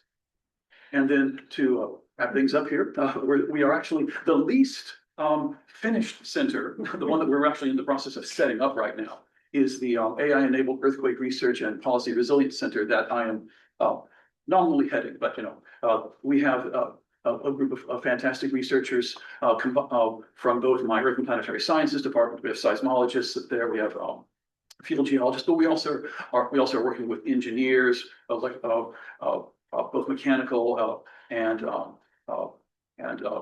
electrical engineers, to try to combine earthquake science, AI, engineering, and public policy to improve earthquake preparedness and really a system level response. So, just dealing with seismic sources, hazards, and policy implications. I forgot to mention, yes, we have professors in the School of Public Policy who are also involved in this. So trying to get the earthquake related science to the people who need it most. And maybe I'll mention a couple of things more about this since I'm the one standing up here and this is an earthquake organization here. So we're setting it up right now. And, we have funding from NSF and NASA and USGS to do our kind of first principles science that we've been doing for a long time, but we're really trying to expand now into this area of more applied science and policy and engineering. And so we've been forging some contacts with Cal OES, with Miyamoto International. We've been having some conversations with Commissioner Miyamoto right here about integrating seismic data in his very innovative AI process for taking photographs of damage on the ground and turning it into projections of damage over wider areas. So really interested in looking at that. I've got a project that we just started working with an electrical engineer, essentially overlaying the seismic hazard map with the infrastructure map of electric power grid, the gas grid, transportation systems to look at cascading disasters there. In talking with my colleagues, just learning things, discussing issues like if you have if an earthquake severs a gas line, but now you've lost the fuel for the next power generating station. So now you've lost electric power, but you've routed your electric power through other areas, but now those areas are under greater stress. And so if the power goes out there, it's going to take out even more of the infrastructure. So these kinds of cascading effects are something that need to be addressed. And then also we at a different end of the scale, we just started a project actually with Sam Stanley right over there, looking at how the psychology of how people in the general public acquire knowledge about earthquakes and hazards in general, and how they use it, and how can we better give them information that is actually useful to them. And one motivator of this is the Olympics coming to Southern California in a few years, where you're going to be having tourists from all over the world who may know nothing about earthquakes other than what they saw in the movies, and so how do people acquire the kind of knowledge that might actually make them safer? So these are some examples of the kinds of questions that one can look at when you take really a multi-hazard, a compounding disasters kind of point of view. And we are looking for partners. And so if you are interested in the kind of work that we're doing here, I would definitely appreciate talking with you about this. Where can we bring expertise, not just on the earthquake side of things, but in other areas to bear that might be able to help you and your government, non-government organization, nonprofit industry.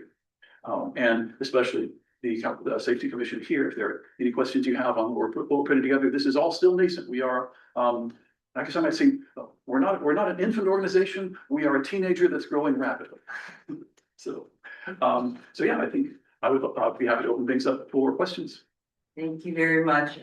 It's really good to see all of those different universities, what they are doing in their own space, but that is being shared across. Resiliency is so important that we get that information out to businesses, to communities.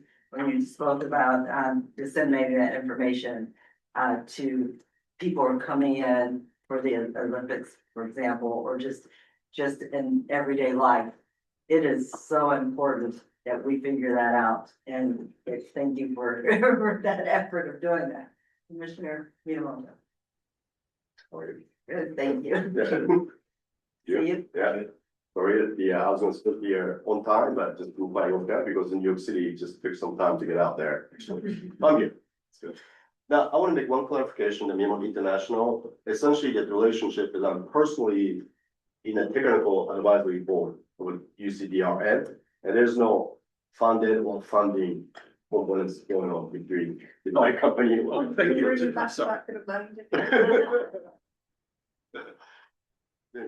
But anyway, so just so you to know that. Now, but said that, I think this UCDRN has an incredible potential. Because obviously UC system as a whole is the just genius organization, right? In the global scale. But till now, these campuses somewhat fragmented.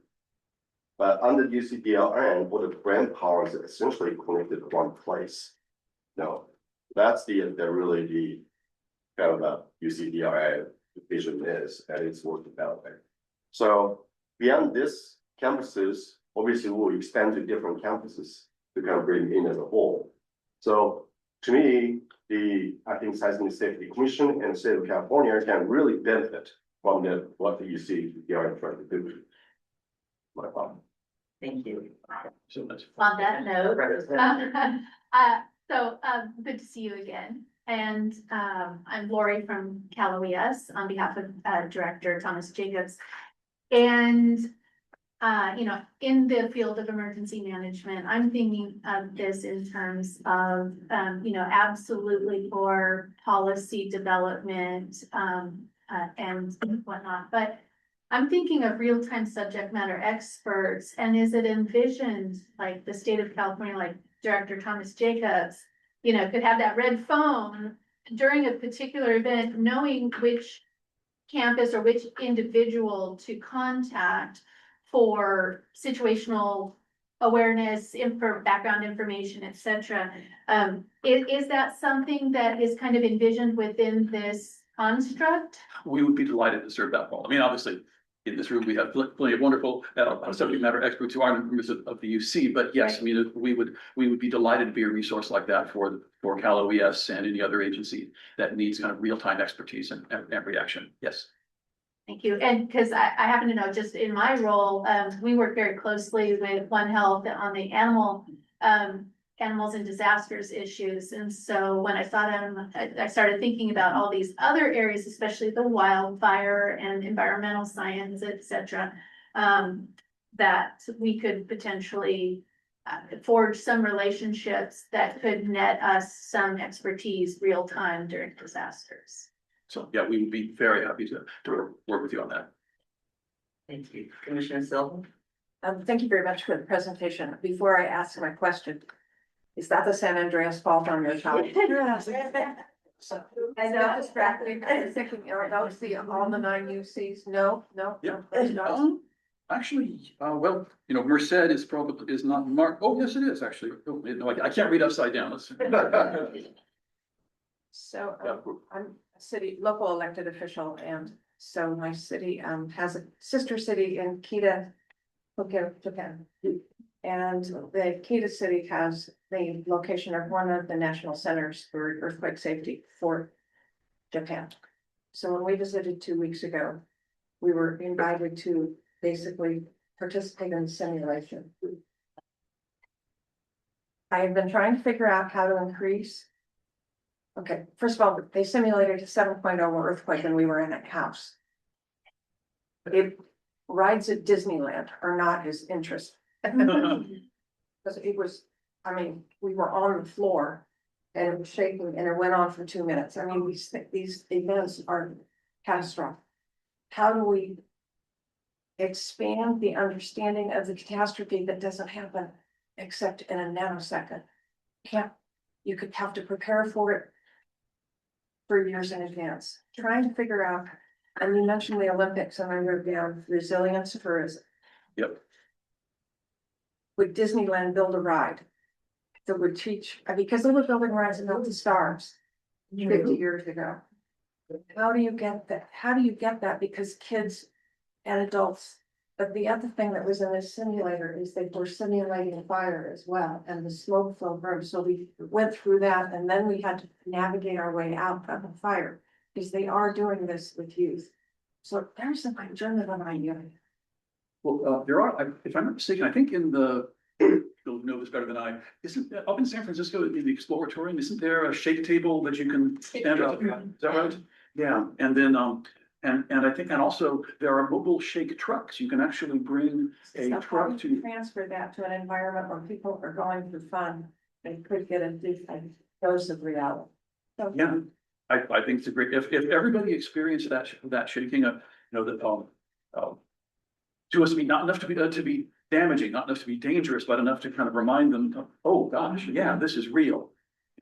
We have not, a big urban center like this has not had a big earthquake in the United States for some time really. And, memory kind of follows an aftershock distribution like a kind of function, so, people remember things really well right after the shock, but the clouds come in, it kind of fades about the same rate that the aftershocks fade, and then that level of preparation, it's hard to argue for it. So yeah, trying to raise the awareness so that people think about it all the time. And this is one of the things, I wasn't at the meeting yesterday, but I believe there was a big meeting on shakeout yesterday. And this is a perfect example of the kind of thing that we want to, we want the kind of earthquake drill of shakeout to give people's muscle memory. You want this to be something kind of like a fire drill. If the fire alarm goes off right now, we all know what to do, right? We may grumble, say, oh man, I guess I better bring my laptop with me, but we all know what to do in a fire. But people don't have that same muscle memory for earthquakes. And so I think that the work that SCEC and others are doing on shakeout is and UCDR hopes to help out in this manner as well. That kind of education I think is really, really important. But there are tons of different aspects of this, which run the gamut from the science all the way to the psychology. I shouldn't say that psychology is science, but anyway, from the seismology to the psychology and everything in between. So thank you for the work that you and your colleagues are doing all over California and the world to help people safer, even if we're not paying attention. Thank you, Executive Director McBride. I just wanted to follow up on what Commissioner Silva said, and a little historic fact about the commission is that we actually have worked with Disneyland. We had a project with them from 1996 to 1998 around the Northridge earthquake seismic safety. So these are relationships and collaborations we have had in the past. And if this is something that the commission wants us to explore further, we are happy to do so on behalf of the local commissioners. It is often better to put something, I can teach a child how to do something if I can make it fun. Mm-hmm. Yep. But ask me to go to a museum instead of go to Disneyland, that's what I'm thinking.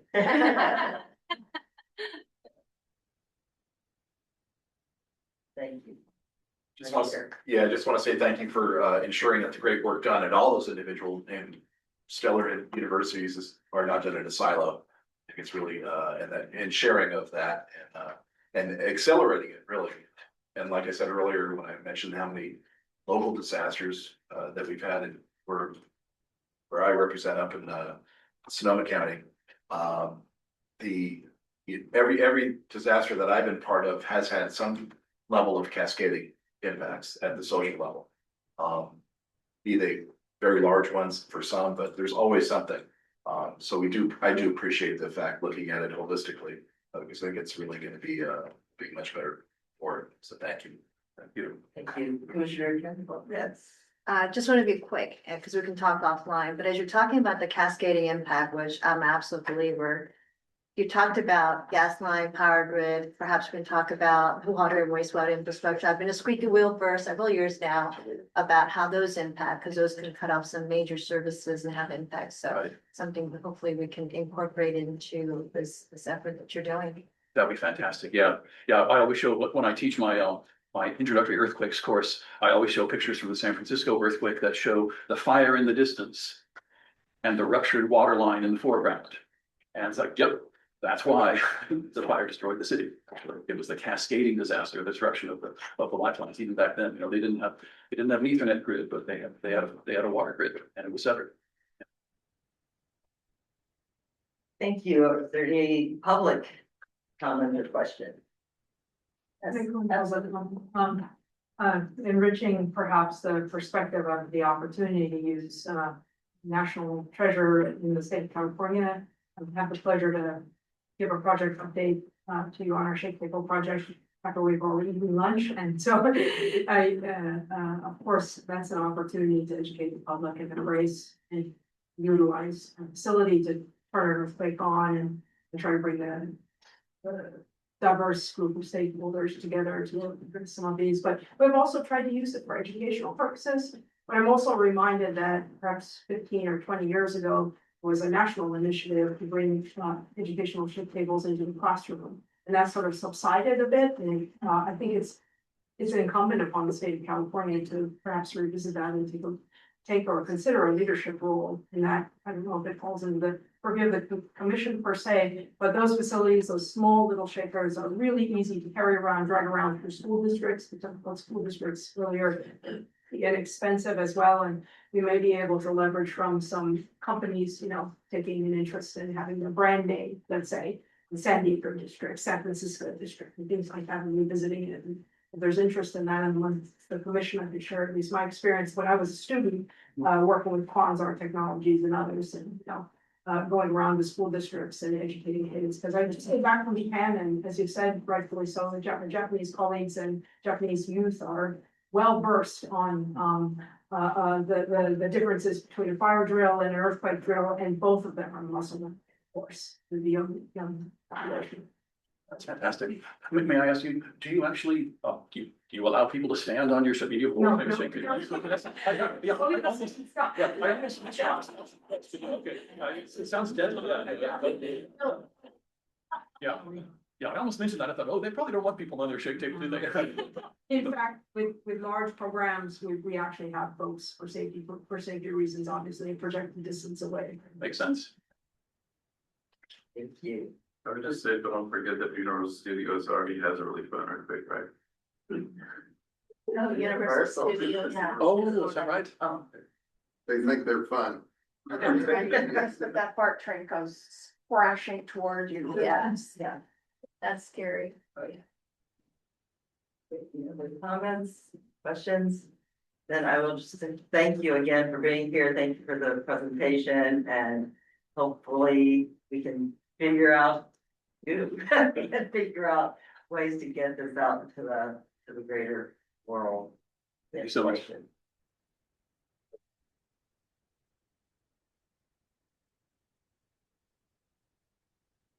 And now we will take a break for lunch. I had, you know, my former. I'll be back at 12:45. Sorry. Return 12:45.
Now.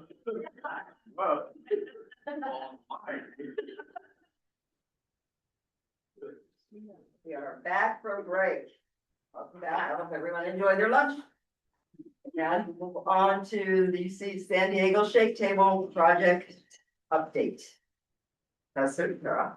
Thank you for being here. Yes, thank you. Update.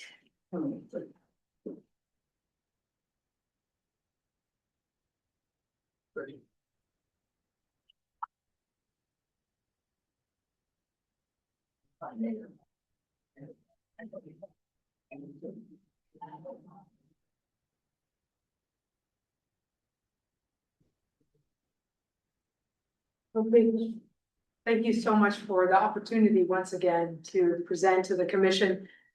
And especially to come to Caltech. It is a very special place to me. Yeah, 9-10 years ago, I brought a young child here for Science Olympiad. She did very well. She's now a student here. Now I have the opportunity to come and visit colleagues here as well as kids. So there's some lineage, and to come and share and work with partners on the commission and give updates like this is really special for me. I have the opportunity to have 2 of my students here as well. So this is really the talent behind this type of work. And I want to send a special shout out to these 2 young men. Raise your hand, Charlie and Rick. Thank you, gentlemen. So this project, as you know, is a large collaboration. It's many folks. It really does take a village. Many academic partners, government sponsors, including the commission, and numerous industry partners. So I want to make sure I start with this acknowledgement of these wonderful contributions. You can see, of course, the key role that the commission plays as a government sponsor. And thank you for your support very much in this endeavor.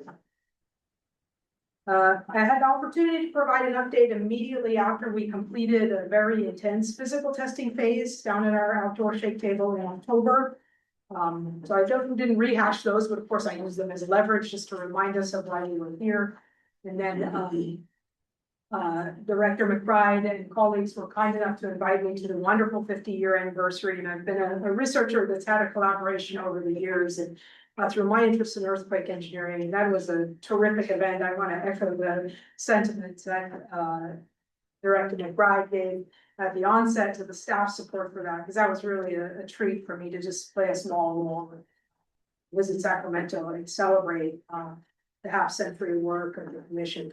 But the purpose is to share with you our current efforts and our current progress updates. So I broke it into 3 sections, and then I'll end with some words on where I think this work can be impacted by the investment of the commission. So the first is, what we've been doing on the outreach and dissemination, how we've been sharing our work. Both, as a scholar, we look to technical conferences. We try to do those immediately. Those are good peer-reviewed venues for us. So I did my due diligence to try to document a little bit of that. We always want to get our work out into very critical archival journal papers. And then we have some very special interests that were the focus of our proposal with the commission. One was our work on unmanned aerial vehicles. These are color-coded strategically. We've completed them from our side, and you have in your hands some work there. The red ones were ongoing, and I'll share with you where we are. And then finally, I'll try to recap what I believe some of the very important impacts of the investment in the commission of this work. But before I go there, I did borrow one slide that I've shown you before, and that is, why are we using this really neat material like gauge proform steel? There's so many reasons. It is a really neat material because it is so thin. It can be rapidly produced in quite efficient, consistent quantities, consistent and high precision qualities. The neat thing about its lightweight nature is that despite that, it has a high strength. It's cold forged in its folding process. That means its strength to weight ratio, for example, is about 25 times that of wood. Very easy to fabricate, durable, moisture, mold resistant, recyclable, non-combustible, another benefit. All these things add up to something that can be prefabricated, and with a low carbon footprint, we know that it's a solution that is very appealing. In fact, our CFS 10 building saw about 94% of the steel being recycled after it was deconstructed. Those types of statistics are pervasive in building construction now. So this is just a little reminder why we did this. Now, the first bullet there was how are we outreaching to partners? The partners in the wider community. So immediately in the fall, what we did was we reached to all the wonderful folks that you saw on that village slide. Folks on the gas piping side, fire sprinkler side, ceiling partners, as well as our structural design team. And these are some of the archival dates that we gave. I and my colleagues, my students, we gave presentations to the various sponsors and partners, including the October meeting. We had the pleasure to give an update at that point. Now looking forward, we were invited to the Steel Association Council. That's an conglomerate of steel manufacturers, producers, and designers, Society of Fire Protection Engineers, University of California Seismic Advisory Board asked for a talk, and shared with them the findings. Many of our student dormitories are now constructed out of cold formed steel, but they're capped by this 6-story limit in the design code because UCs under construction. University of California are sitting on the West Coast in high seismic zones. So the advisory board was very curious about the work. The red here are a couple of upcoming events for us. We're going to the Skill Conference, and we have a special session to even further share what we learned just in a couple of weeks. I'll travel out to Atlanta, and then moving more directly into the cold formed steel industry. An annual event is a CFS&I, the Cold Formed Steel Engineering Institute. It's actually going to be in Long Beach this year. We have 2 sessions in that. We can't push the envelope today to 10 stories or 12 stories. It takes a long time to move in the code. I'll talk about some code work we're trying to push, but we have talented young folks who can build good numerical models. And so that's the path forward with strategies like performance-based design that could move us forward. So we're trying to get the word out with the engineering community through organizations like CFS&I. And then I mentioned other dissemination, other more traditional scholarly dissemination. This is a little bit of maybe a little bit of an academic nerd, you know, trying to make sure I put this on paper. The blue, color coded again, stoplight, and blue conferences. We're really proud we put together conferences for CR last fall in San Diego. Our structural health monitoring community. My 2 students here got a chance to travel to that and present locally. It was in Palm Springs. I just went to Japan. We had 3 articles there. Even went out to Penn State, tried to speak with the residential building community in a less seismically prone region of the world, but the building community is really interested in how we can move this forward. So we have 3 papers in a special session there. And then these green elements are different conferences that are coming up for myself and the team. And I will note that we look to have a very strong presence at the national conference on earthquake engineering. So Charlie just informed me he's a co-author or lead author on 10 papers in that conference. He was very busy in the fall. I was also busy working with their various colleagues, including our colleagues here at Caltech. We tried to really infuse quite a bit of information, and it's a lot to digest when you perform these very large tests. And ultimately, we want to get these in archival journal papers, and those are in various states now as well. Those are taken. So that's a little bit of, you know, just an update from the production point of view, how we're trying to get the word out. But the special interests and activities towards the Cal OES side of things, I thought I could touch on 3 things in terms of our project updates. First is a little bit about our inspection report. We are doing some work on repair cost and time estimate methods. And then I want to share with you how we're trying to soft copy and archive this work. And finally, the impact is coming up. So first, the UAS report. I showed this to you in October, and we had active discussions, and then we had an opportunity to meet with the firefighting community. And this was great. So it's the same slide. You saw it already. What do we want to do with this report? It's an unmanned area of aircraft systems, post-disaster political data collection. We had this title in mind. We received some feedback from the commission. Now done. So I'd like to animate that. This is the report you have in your hands.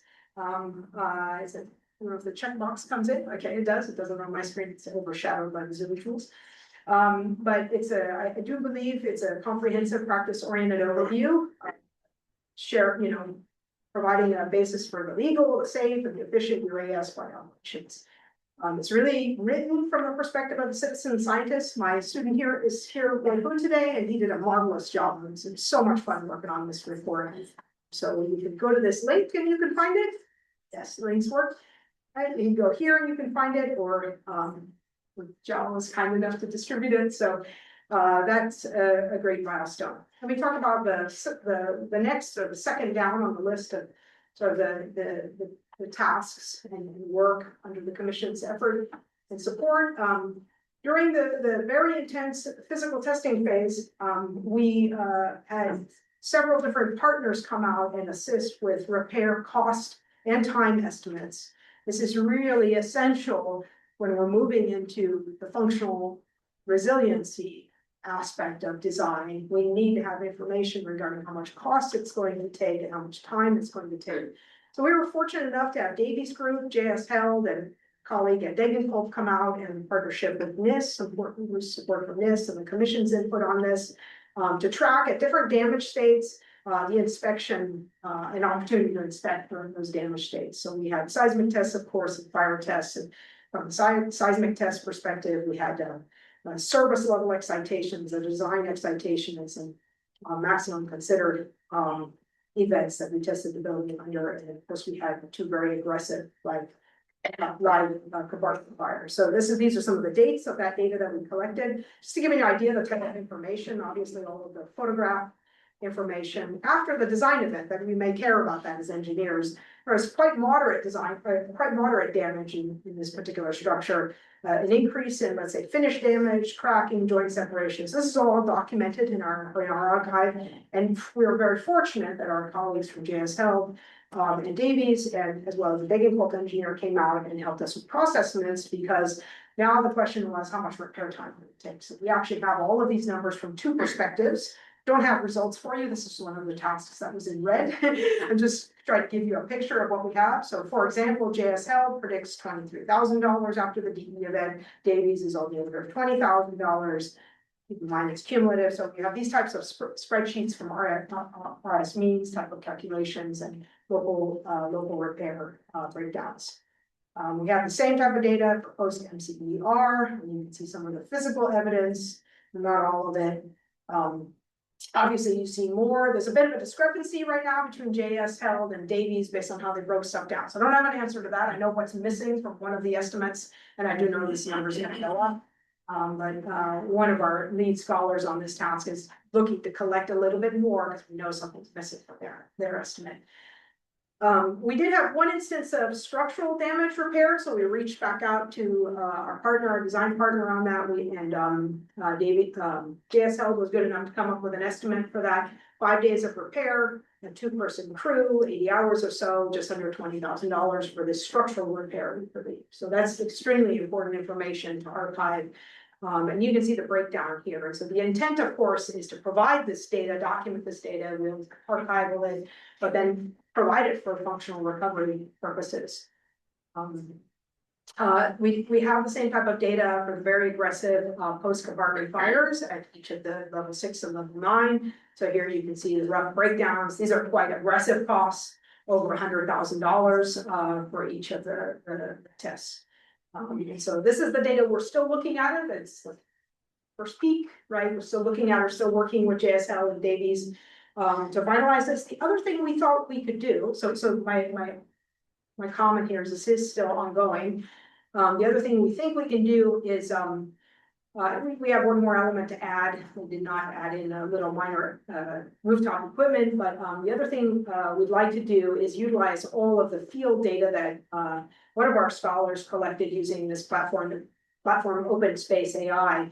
And so we're gonna have a virtual cost estimation to kind of enrich this in the event that someone was sitting behind their desk and they didn't have the opportunity to go to the field. So that's pending. We're looking for them to do this work. We've given them some of the video footage already, but it will be a little bit of a back and forth explanation because we want to set the right understanding of what they're looking at first. But I think that'll be a part of our opportunity to archive it because we have, numerous videos like this at different states, same states. Okay, that's the third bullet down was about data archiving. It's also underway. I would say it's a very large project. So you see a red box here for our start of a project. We're looking to archive this data in the National Science Foundation Data Depot archives. Fortunately, last summer, we had several RU students that did archive some of their work. Two of them were associated with supporting the fire test phase, so you can see that theirs are already archived, and later you can go into these reports if you want to. We also had a student working with Rai Poo, who archived some of her preliminary look at the drone data. I'll just show you a little example of what this looks like. If you're curious, here's one of the data sets that's archived. This is some of the weather data out in the field. So one of the undergrad students led this. You can see that there's a summary report, all the measurements, all the data from each of the different stations are archived. So you can download this, it's not publicly accessible. So someone wants to study the wind data, and we're looking at some earlier as well. Some of our postdoctoral scholars might use this data. One of my students will use it, so they'll be the first users, right? But the hope, of course, is that this really preserves the legacy of this perishable data. The other thing we're looking to put in this is obviously the thousands of analog sensor data sets that are actually available during the seismic test, as well as the live fire test. So you'll see these ones are done, I would say. You'll see other data sets soon from us. Our target is to complete this by September of this year. We have archived, so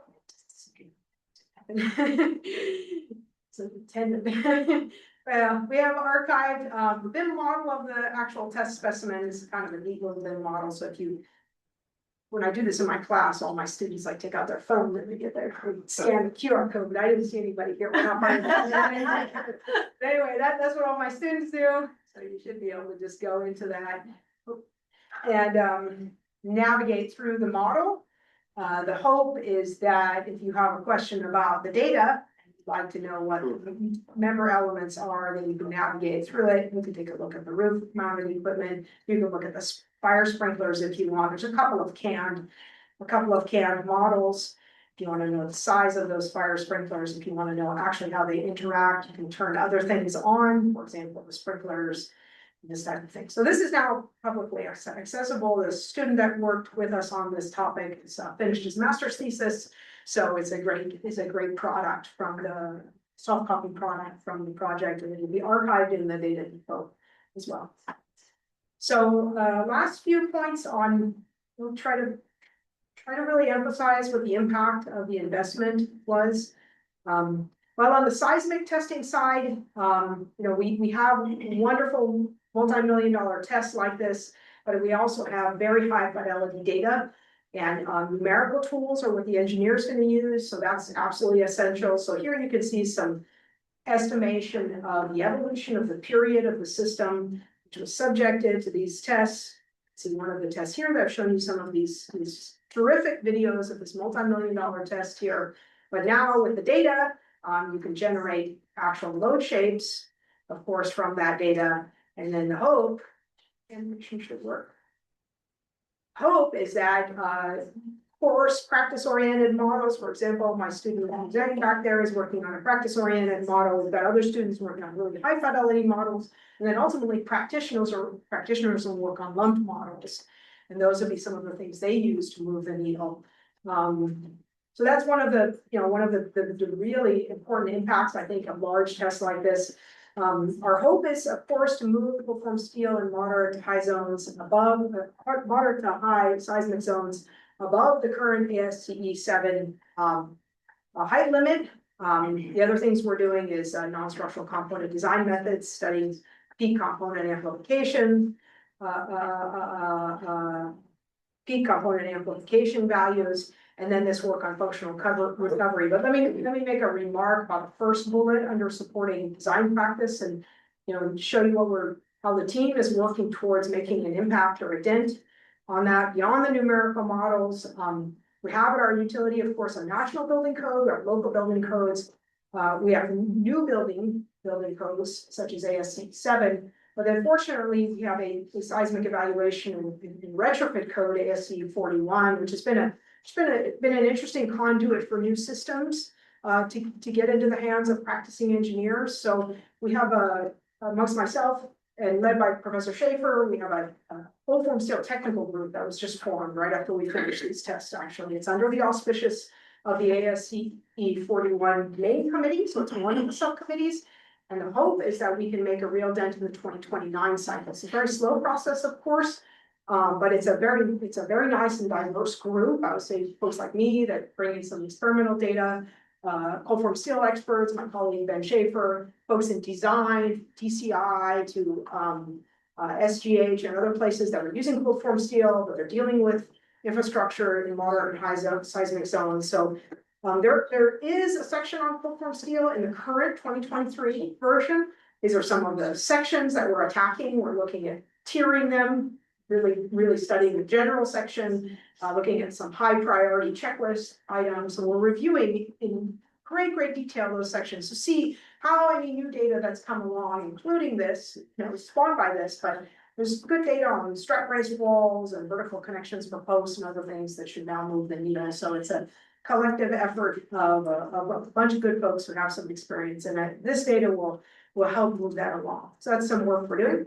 There's a real impact on the fire testing side, but by our colleagues at Cal San Luis Obispo, who were subcontracted this work, as well as modeling work by Professor Thomas Gurney, who came along as really a bonus to this project, a structural fire modeling expert.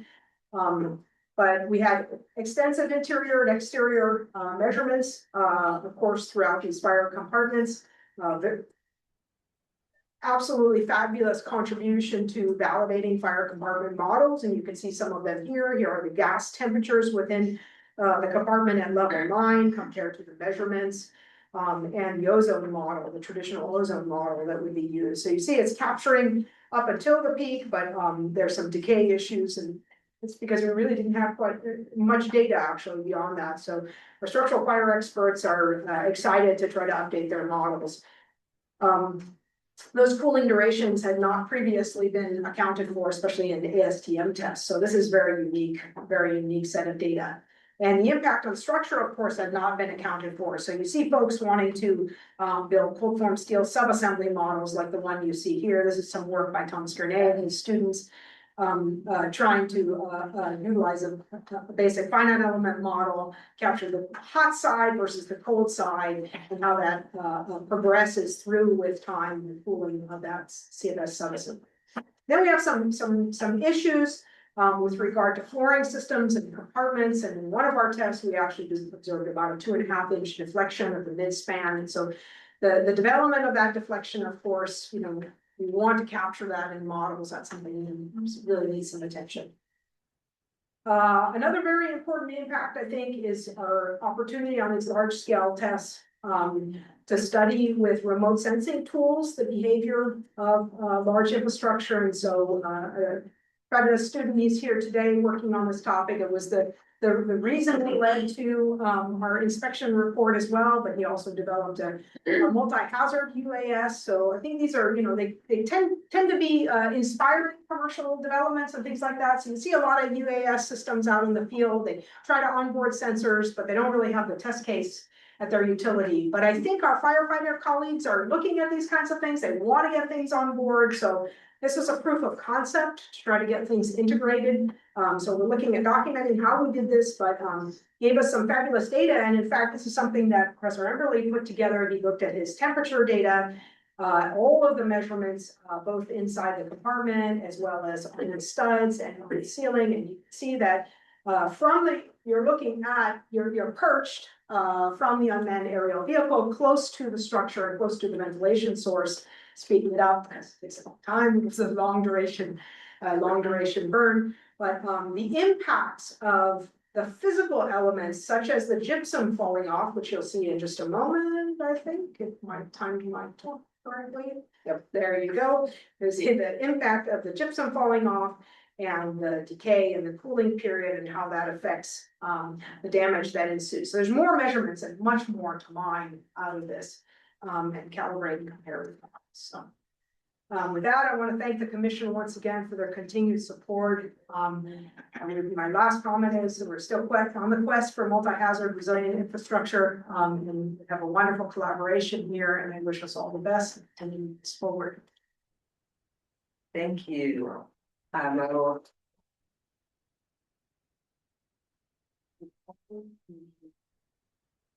all right, this is pretty impressive. It's the most compressive, comprehensive testing. We're getting better at it, huh? And also, I'm really pleased to see such a good performance of the structural system. Repair cost for both the design level and MSC level is almost nothing.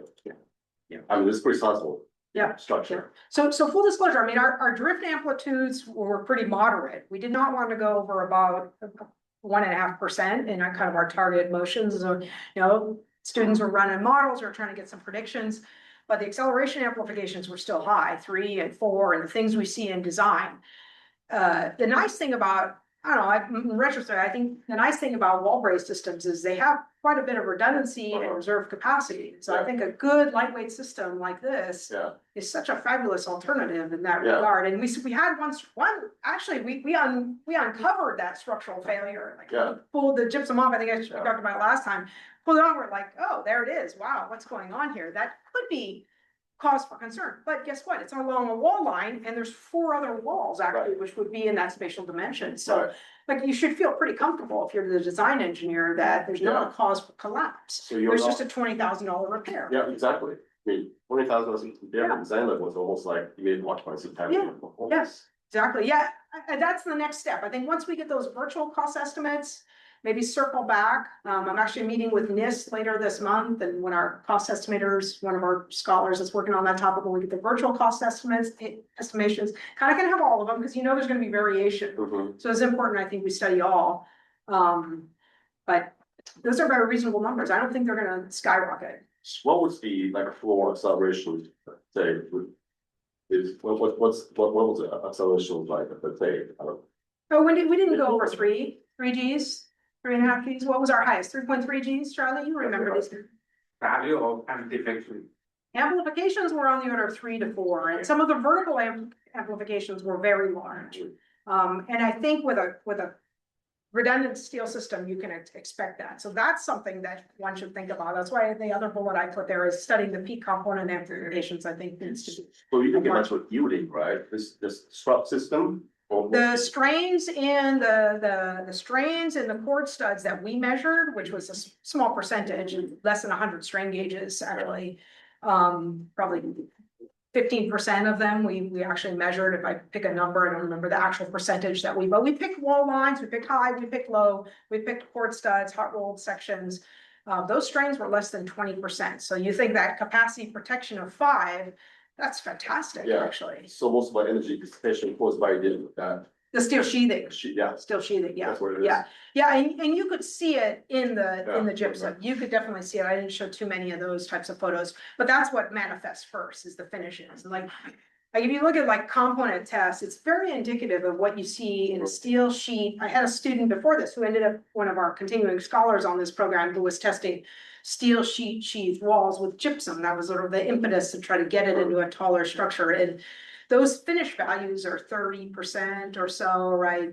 20 to 30%. Once you disengage that, of course, then you're going to go down to the steel sheathing, which is, you got to pay attention to that, but it's still going to be quite ductile. I think there's a lot of reserve capacity. The thing is, once it reaches that 2%, you should definitely have some pause because you're going to start to lose shear walls. You're going to start to lose shear walls. So you have to have a good prediction. So we got to spend the time now and try to tune these models. Also, fire performance, fantastic. I mean, 1,000 Celsius for like 80 minutes. Yeah. Didn't collapse. Yeah. That's amazing. So yeah, I mean, I showed those previously, but we did have one segment where the gypsum completely burned off at about 40 minutes. And that led to a permanent deflection of the ceiling joist and the floor joist. It was about 2.5 inches. I mean, I think I showed once before a physics experiment we did, and you could see that. But in talking to our fire colleagues, I was very pleased to learn that cold form steel actually, it sort of weathers that. As long as the connections are in good shape, then you kind of recover that stiffness. You can recover 70–80% of the stiffness by many of the compartment tests that have been done on most cold form steel cross sections.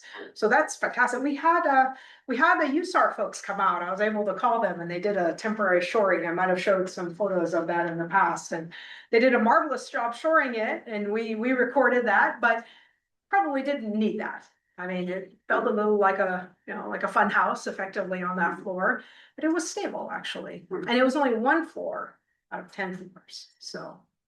Yeah, very good performance. Yeah. Thanks for the comments, Kate. Thank you, Commissioner Silva. Not that I can follow the structural question. Sorry, I had to go there with Kim. I enjoyed talking. Will the structural engineer please stand up? I'm not that line. Yeah. So Commissioner Rabbit or Vice Chair Rabbit and I are both representing local government on this commission, and the issue at local government is the cost of housing. And can you talk about if it's easier to repair, that is a cost, but what are the cost implications of it, putting this into the building code, requiring it, and against the cost of building a unit of housing? Are you thinking The about? cost of putting it in the building code or you mean the upfront cost This is for the the policy implication that happens. I see. The arguments at the state level, the national level, and building code is that the increased resilience and safety is a cost or energy efficiency. I mean, all of these. It's not an improvement in the long run. It's kind of It's, or it detracts from the cost of building housing quickly yeah, I and understand. effectively. So are you thinking about thinking about that in this conversation? Yeah, I think you need a wider net to understand the implications, but I know many engineering firms are looking at cold form steel now from a cost benefit perspective. When the architect comes to them and says, I want to build this out of wood, but I want to build it in Pasadena, build it in LA, and I've got the fire hazard, and I've got other things, so this may be a local jurisdiction movement that needs to be encouraged. Many of the industry partners we worked with here, obviously they're big proponents because that's their skill set, that's what they bring to the table. But they also see the combustible benefit, the ductile nature, the improvement in design codes that are available. So they're big proponents, of course, when they get, let's say, roped into a project, they get the opportunity to bid on a project, right? Then they, of course, would like to push the use of cold form steel.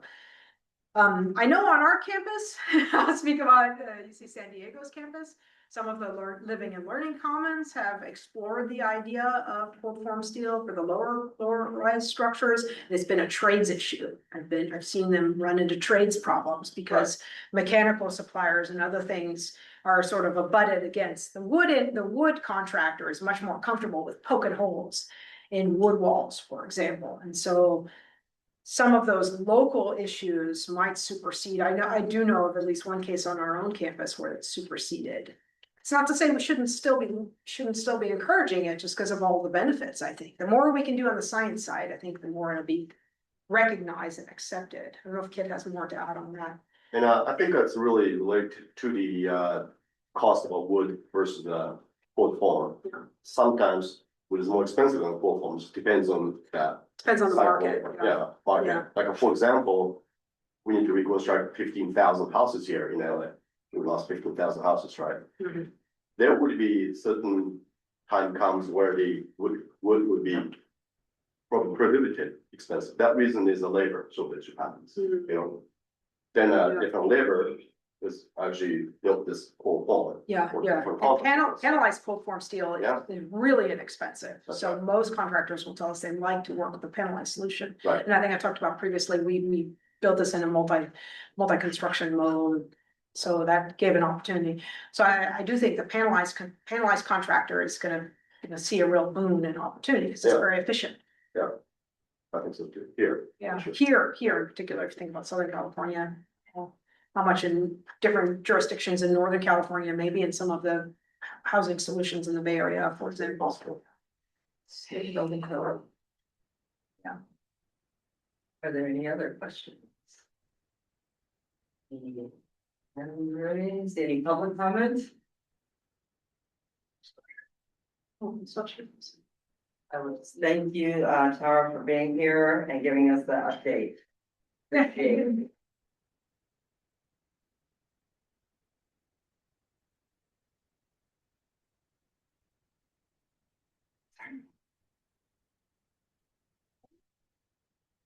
Item 10, Shakeout 2.0, President Ahmed Olana. Welcome. Thanks so much, Chair Garnes. You'll find that my slides are few hours outdated, but I hope that will be okay. So I would like to thank Director McBride for inviting me again. I hope you would not be bored to see me talking again about the shakeout. And it's a pleasure actually to see you here in Southern California at Caltech. I am a graduate of Caltech, so I am an alumni of this great institution. And John gave a great talk about the Seismolab. I would just add that also Caltech was pioneering in earthquake engineering. So Professor George Hausner was kind of the person who laid down the foundations for how we approach the seismic design problem.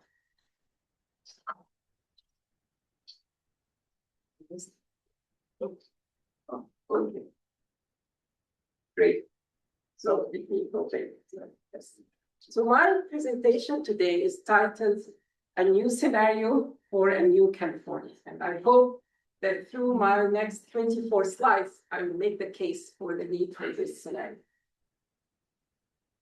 Scenarios are keys for resilience and preparedness. And the 2008 shakeout scenario was actually a hallmark of this. And I'll show you through a few slides examples of how this changes actually perspectives, emergency preparedness, and communications about the earthquake. So this first slide, I like this picture very much. I will just read it literally. The 2008 USGS shakeout scenario report was the basis of the initial Great Southern California Shakeout emergency response and preparedness exercise. It inspired utility infrastructure improvements and motivated LA Mayor Garcetti's resilience by design mandate for smarter city planning and retrofitting of vulnerable structures. At the core of this scenario was a simulation. Okay. A simulation for what would an earthquake rupturing the southernmost part of the San Andreas Fault look like in terms of ground shaking. So you imagine the earthquake starting somewhere here near the southern end part, south of Palm Springs, propagating north. And what you are looking at is the ground velocities, how fast the surface of the earth is moving laterally and up and down and so on. So as a proxy for shaking. And we see that, well, as the rupture is propagating, yellow is most intense.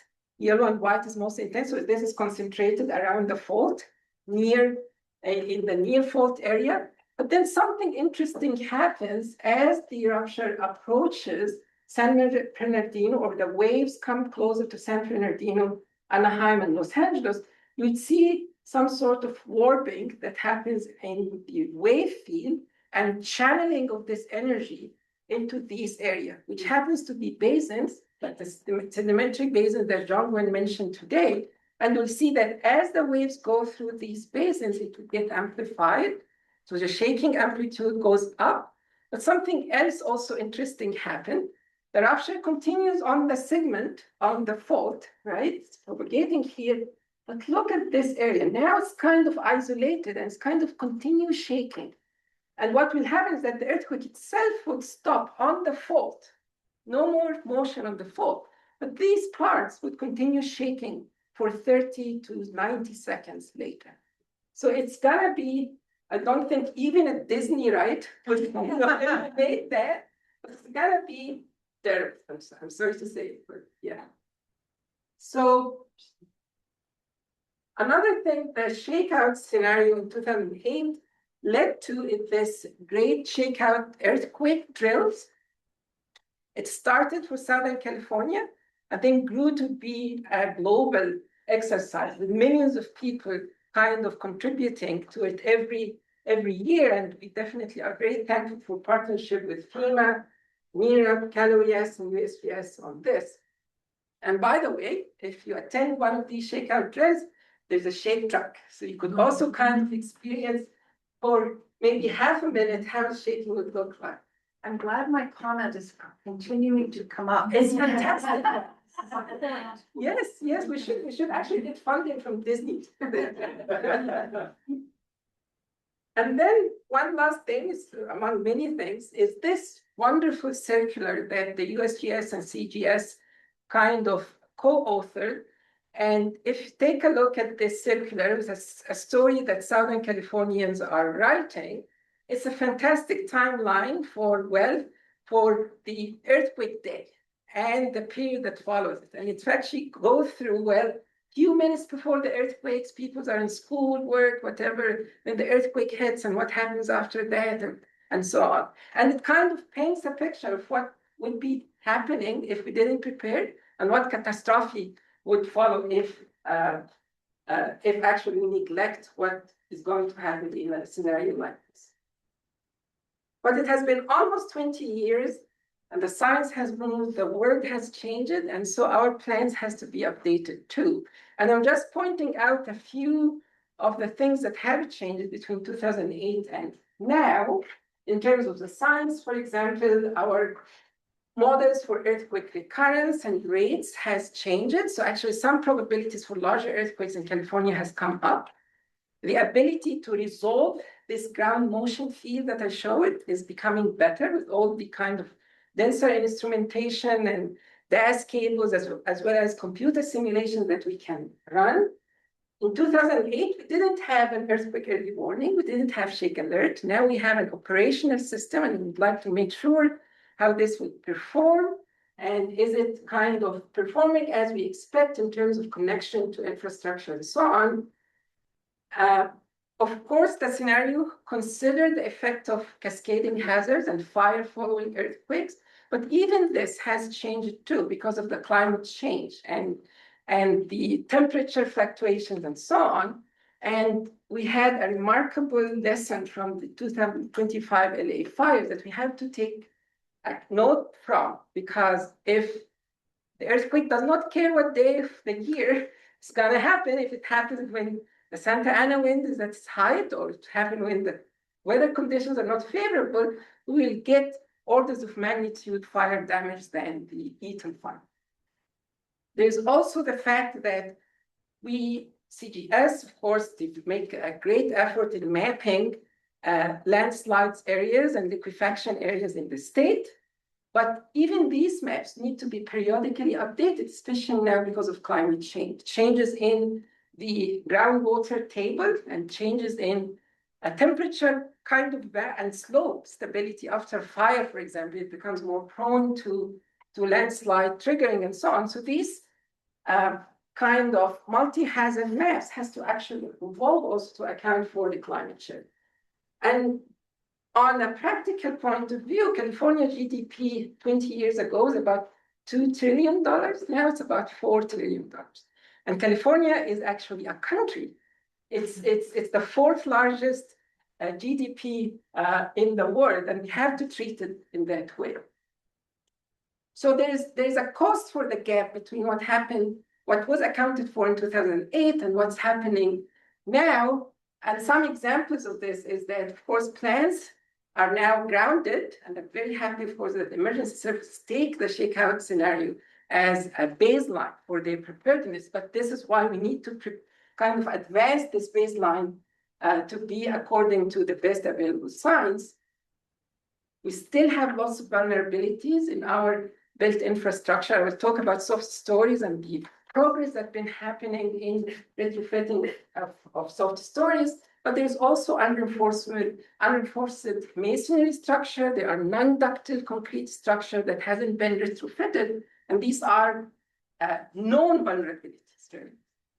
There's also critical gaps for first responders that we have to pay attention for, and in terms of what David gave in his presentation, also in cascading infrastructure and communication failures and how we can overcome this. And I'm very happy that we have colleagues from FEMA joining today, but FEMA is under huge stress, and the fact that we may not be able to rely on federal backup, that's a great vulnerability that the state has to pay attention.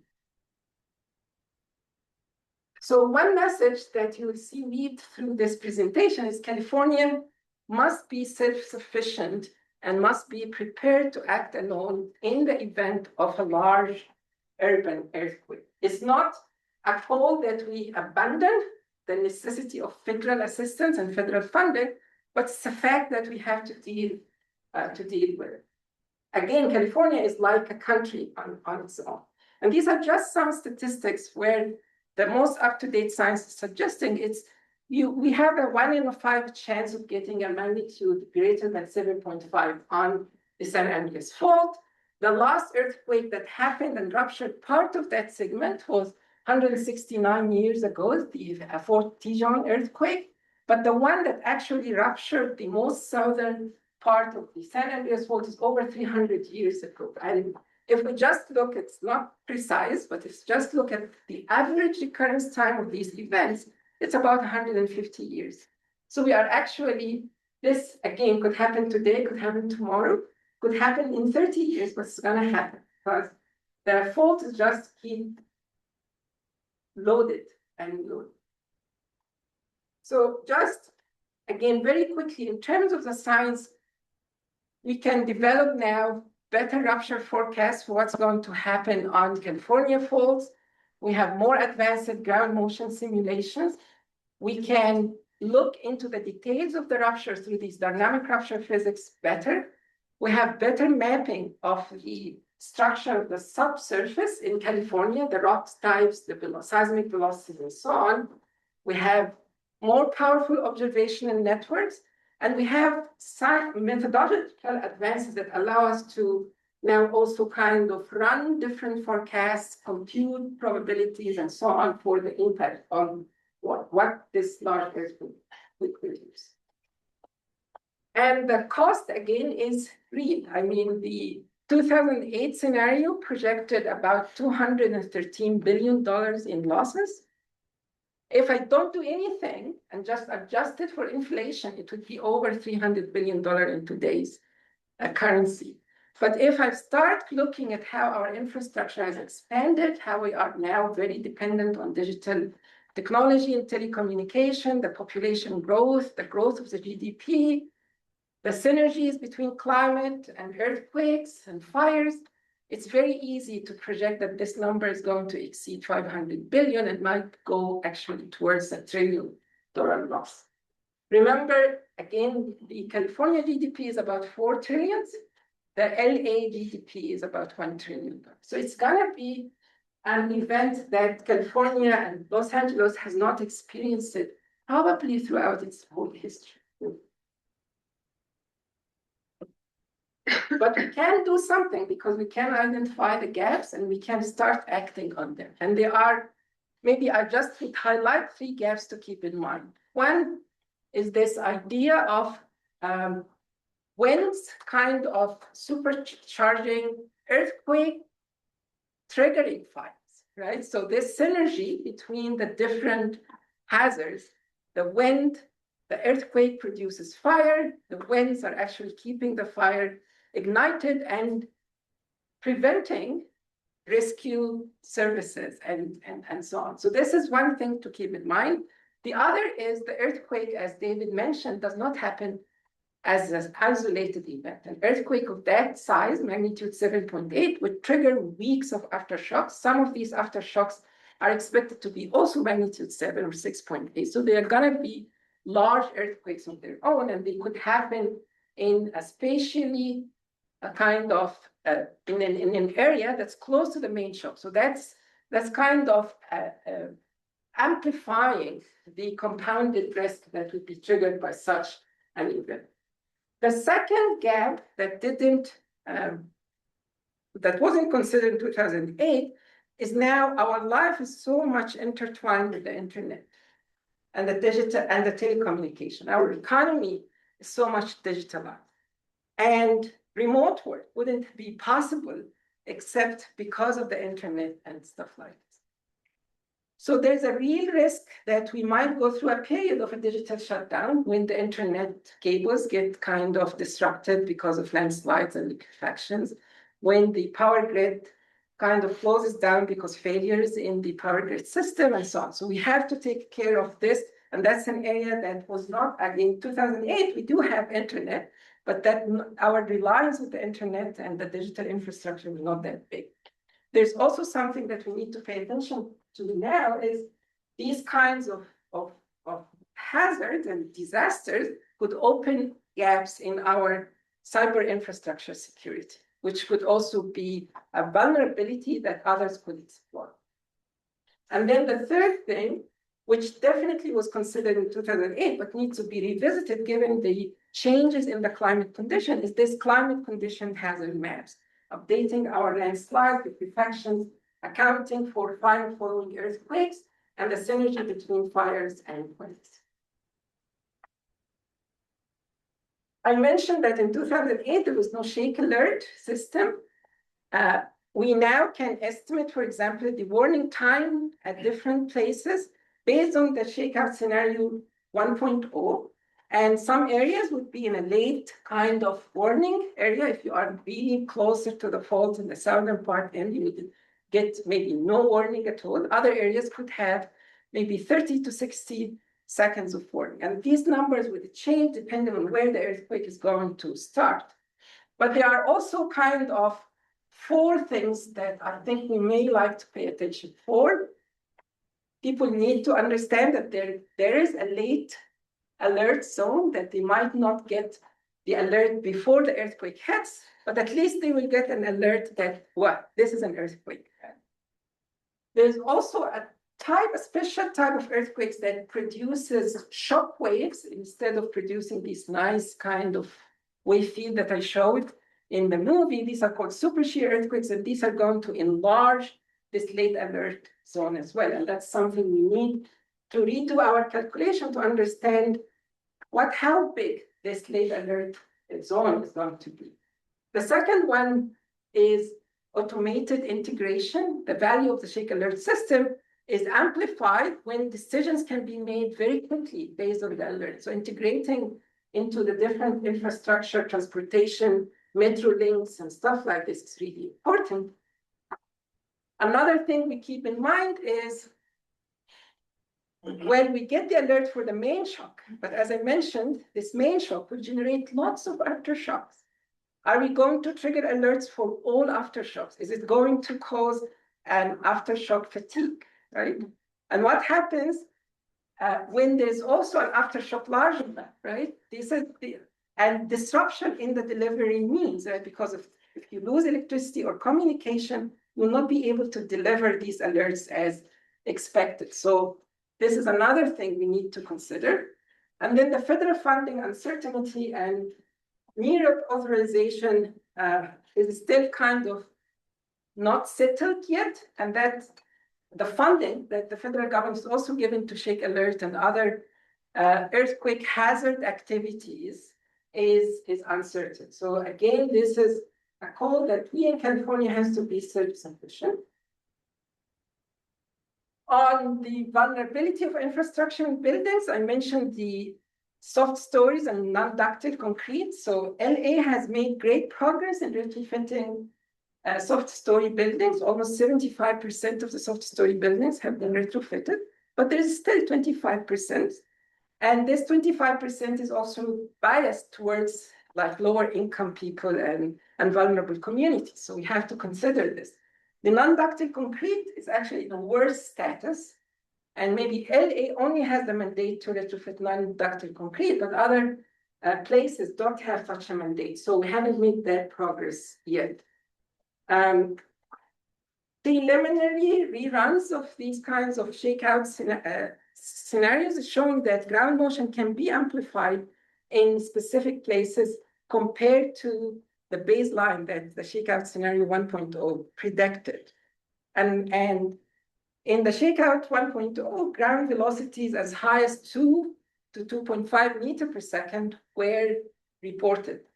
And people were skeptical about that. And in the Turkey earthquake, we actually have seen records where the peak ground velocities exceeded 2 meters per second. So that's something to keep in mind.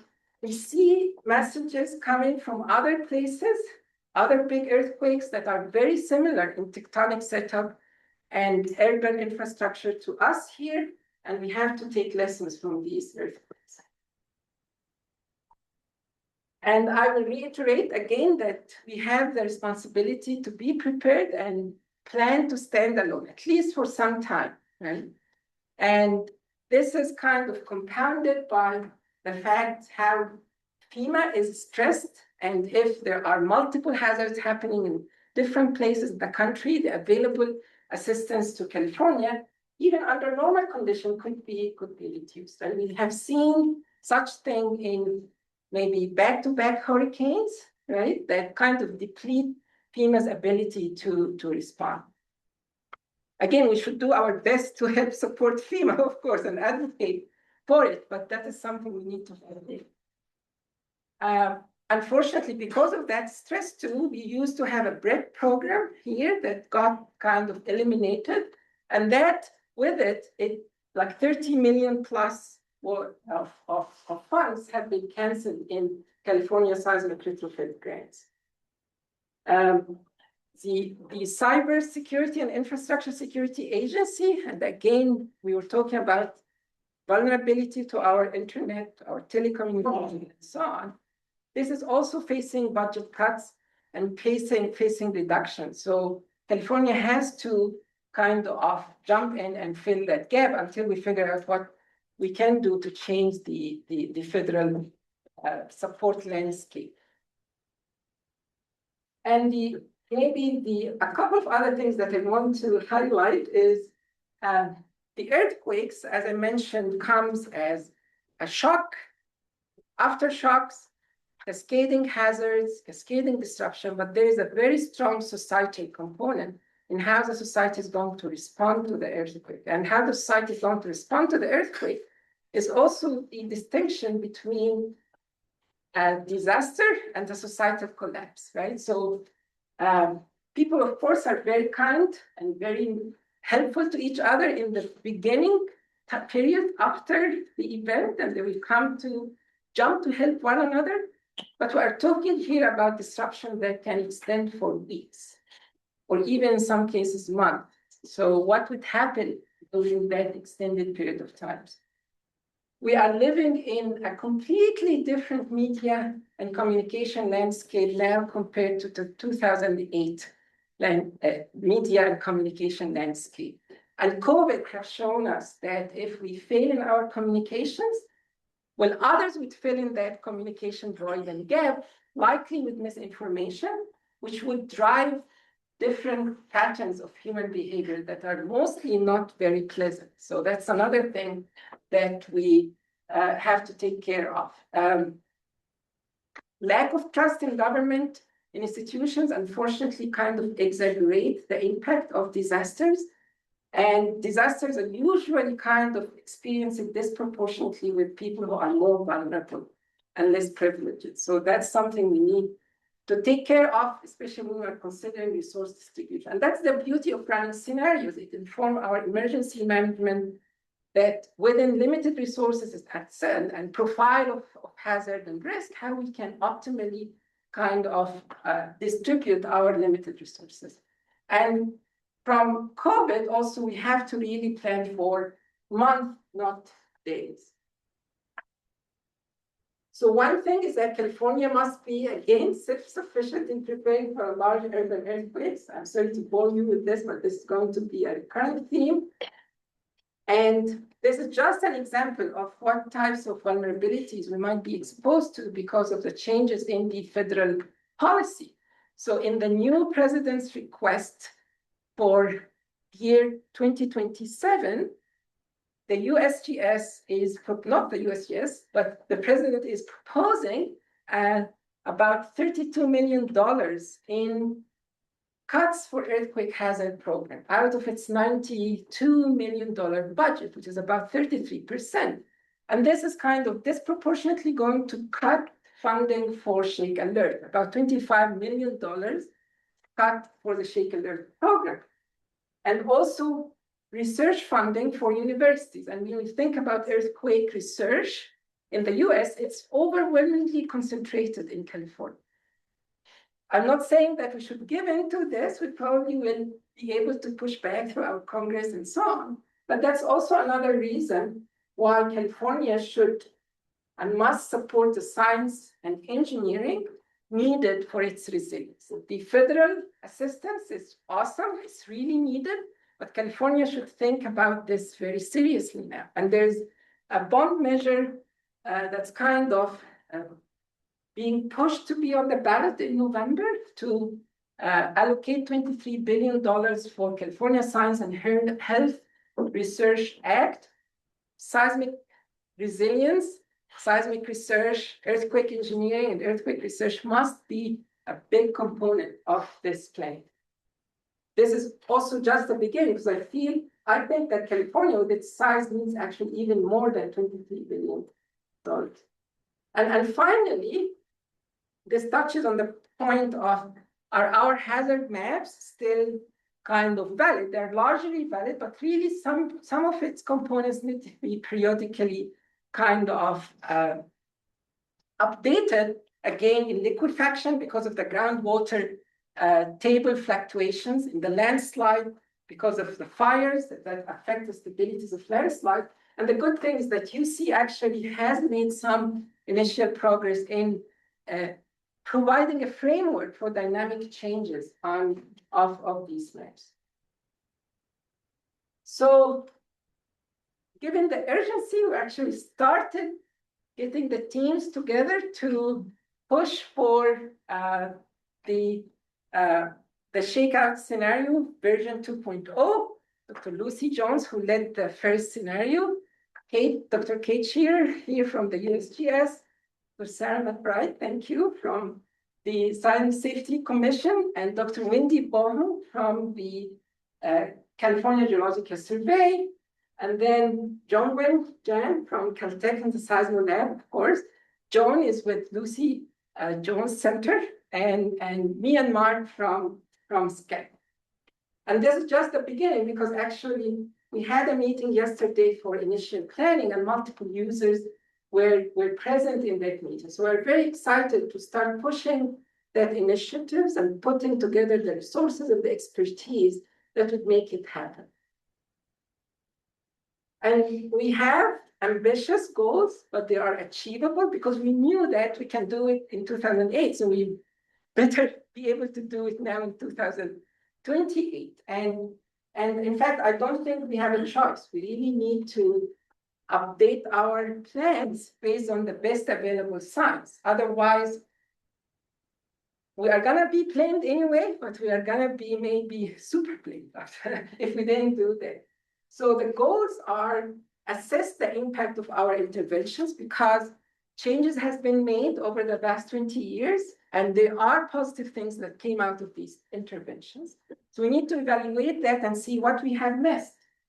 We need to rerun the scenario itself to get updated measures of the ground motion, and use that to update our multi-hazard maps and update and assess the risk for our infrastructure portfolio, and then connect all of this with a social science perspective to evaluate human behavior and response. And I have a couple of bold slides here. I don't know if I will be ever invited again after I made these requests, but we'll see. Again, this is maybe a couple of hours over, but I'm happy that it's just a switch, right? It's like what we say in SCEC, like you can check out any time, but you can never leave. It seems like the Seismic Safety Commission is similar. So I will just maybe join Chair Garnes and Vice Chair Rapid to ask that we really need to think about these scenarios as something that needs to be updated periodically. Similar to what we do in flood science, similar to what's being proposed for wildfire, we need to look at earthquakes as something we need to be periodically at the edge of what the science is telling us and what the current economy and infrastructure is giving us too.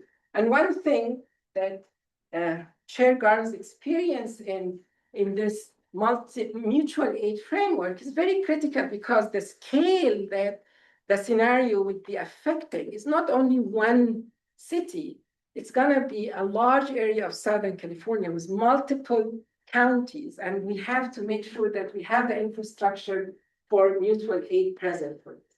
And to Director Jacobs, congratulations. I think she might be online for taking on this job, but I also sympathize significantly with her and Laura.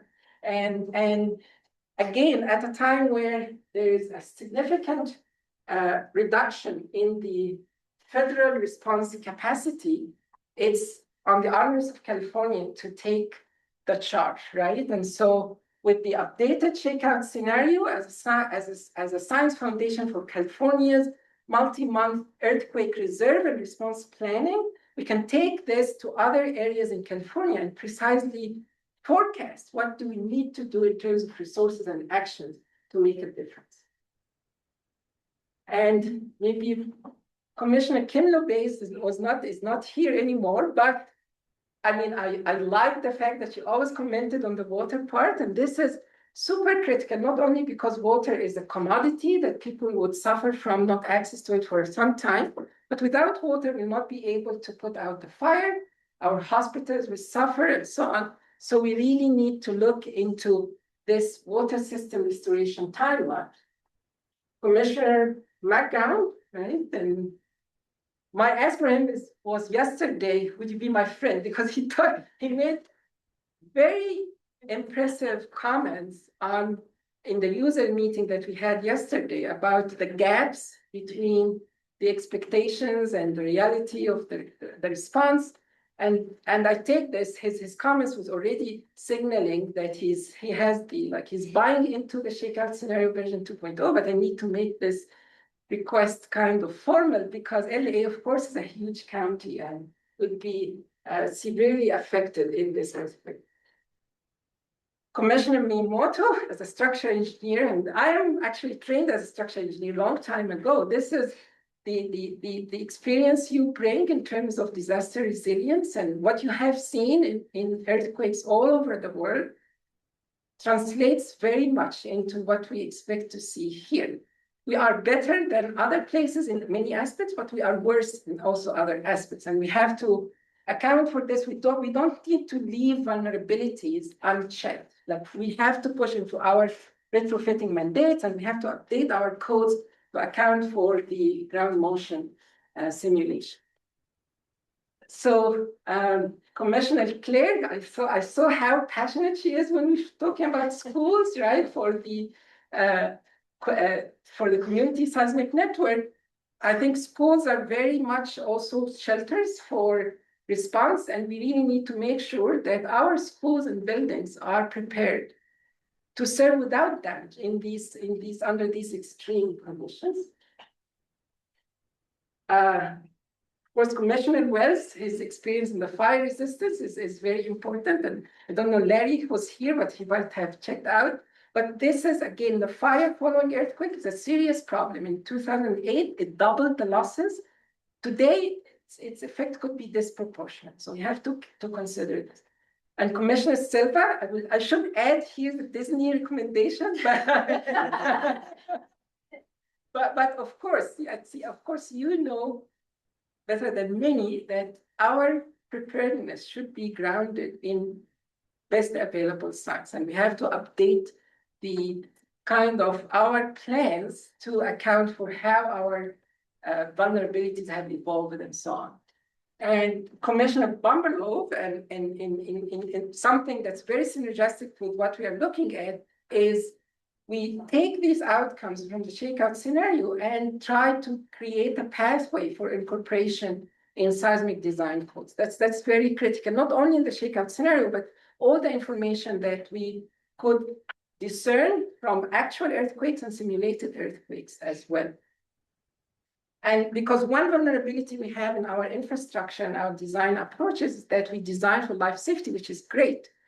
But a building may not collapse, but it will be severely damaged to the extent that it's no longer usable. So functional recovery is important. And last but not least, Commissioner Pellerin, she is sitting on the Assembly Appropriation Committee.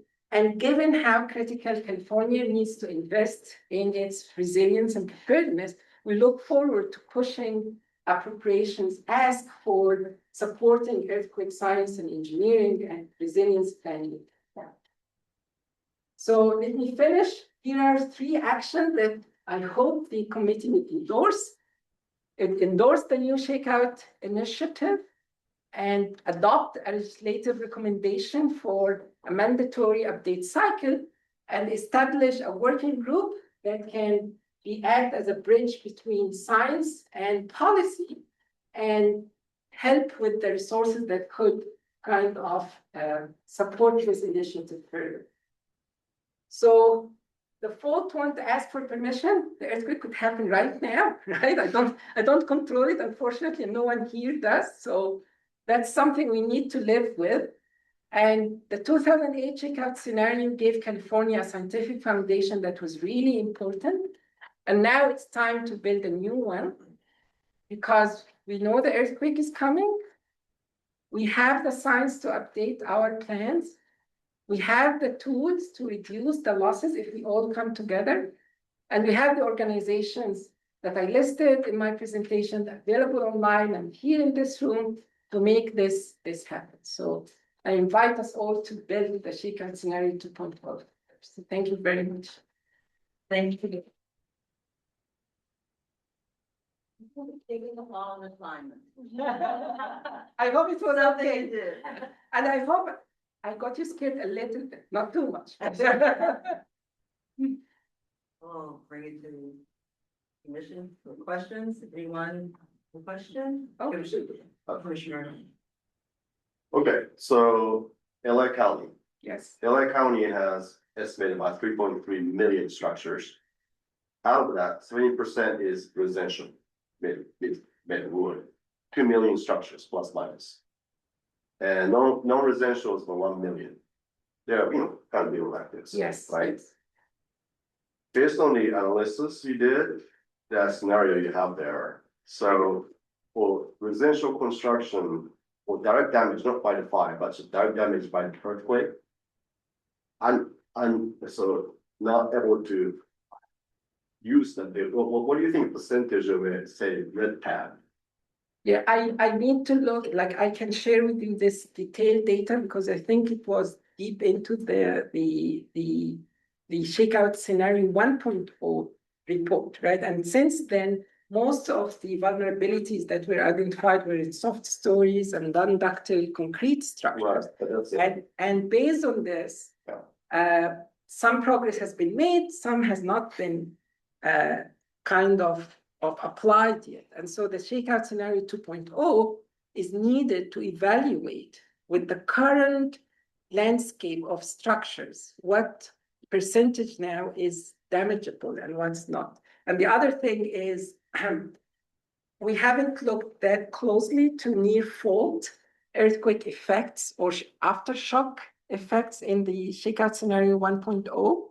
And when you have a big aftershocks, not necessarily like the shakeout, like the San Andreas is more than 30 miles away from Los Angeles, right? But if you triggered an aftershock in Los Angeles, the damage would be disproportionately large, right? So part of what we want to actually address in this updated scenario is to address this gap, right?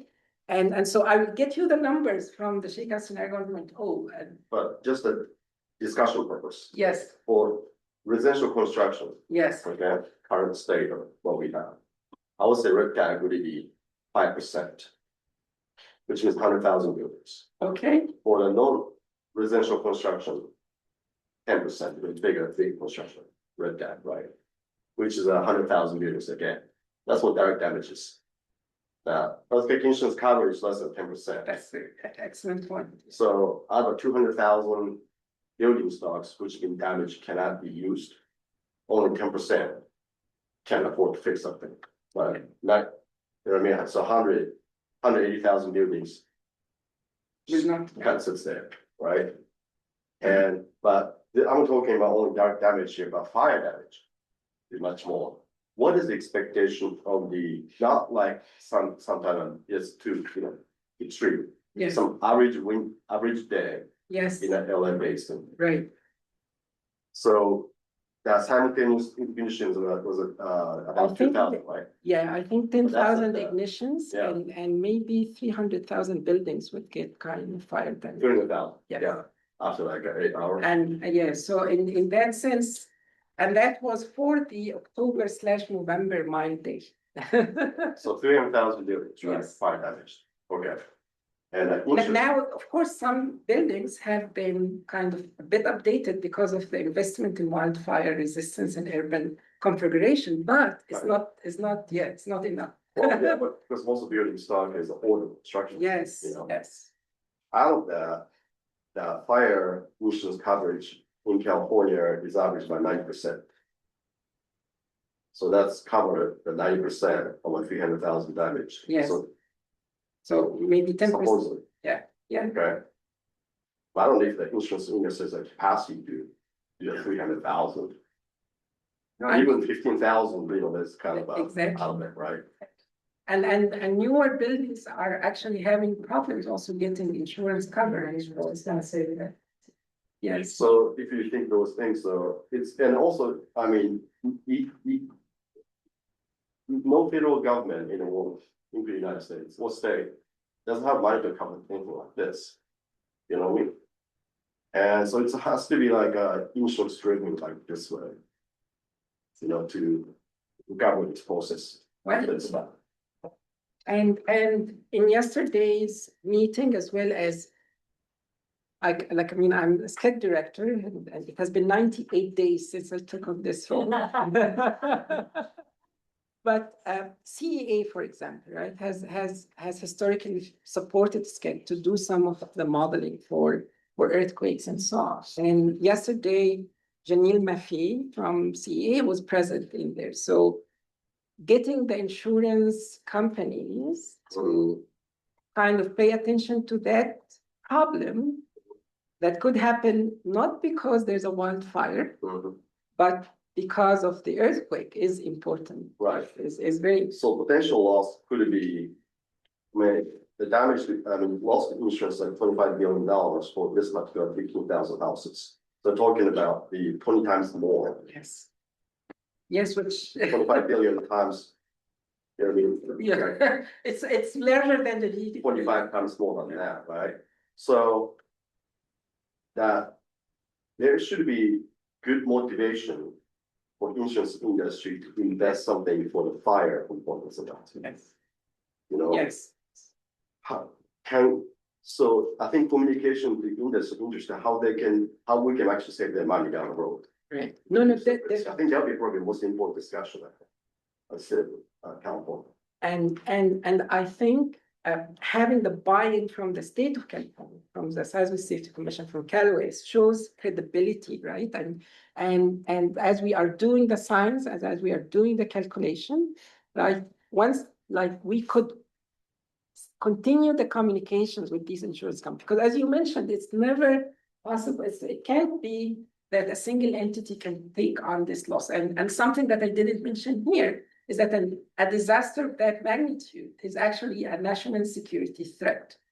It's not just, and we are pretty spoiled in California. I mean, we look at earthquakes and what they called in other places, but they are far away. We think they are different. But when we lose homes, electricity, water for weeks, and we are seeing the recovery in Altadena and the Palisades. I moved back to Pasadena to live, right? And I drove in Altadena maybe a couple of weeks ago, and there's still full squares that haven't been rebuilt again, right? So this is not two single points of fire like condition. These would be distributed over a large area, water availability really teams. So I don't want to paint an apocalyptic scenario, but it's scary. It's scary. But this commission did the study in the past for how we can actually reduce the fire damage by simple measurement. Yes. Oil and gas and shut off. And there are some advances like progress that's been done in utilities, like gas pipelines have maybe automatic valves that can shut off. There have been some progress in painting houses with fire repellent materials and things like that. So there might have been some progress in for the new construction, for new construction. Exactly. Yes. Which the issue is actually. And we are like there's 20 million people, maybe 22 million people living in Southern California, and they all will be affected by this. But the impact will go beyond that because it's a big hub for supply chain. People would also start moving away and going to other places, putting stress on Northern California and other states. So this is why I'm happy that the commission, and the reason why I put these cue cards, because I see that we do have the expertise in this commission to act within the authority and capacity to make this happen. Well, think about it this way. I remember that the study shows essentially $500 investment to each of the houses to reduce the fire risk, you know, for the gas shower type of devices. And I mean, that would be far cheaper than the $1 million claim per house. Yes. For the insurance industry. I think that's something we should be the really part of our main discussion about how we can save the insurance industry. Yeah. In a sense. No. You know what I mean? Well, we would love that too, because it's in the benefit of everyone. Hugely. But I can see that Commissioner Miyamoto is a structural engineer because he has done a lot of back of the envelope calculation as we are sitting right here. So I remember. Thank you for that presentation, Dr. Alvana. That was one of the best presentations as far as making it personal that I've seen in a long time. I did want to mention, I'm happy to say brick is back. So, and the 30 million that we were using for retrofits is for multi-unit soft storage program. What we don't know yet is whether or not FEMA is going to give an extension, because obviously we've lost a lot of time. And the performance period has marched on. So we're still waiting on word for that, but there is actually an indication that this administration wants to continue the BRIC program and actually come out with a 26-27 application. So we're awaiting that, because California got quite a large proportion of the national money for the BRIC program. That aside, my question for you was on the climate considerations, which I find fascinating, and I was glad to see on the later slide that you had drought. Years ago, and I haven't heard anything recently, there had been talk about, like, for individual family homes and soil desiccation, say in the Central California and Southern California, that it could potentially create vulnerabilities for foundations.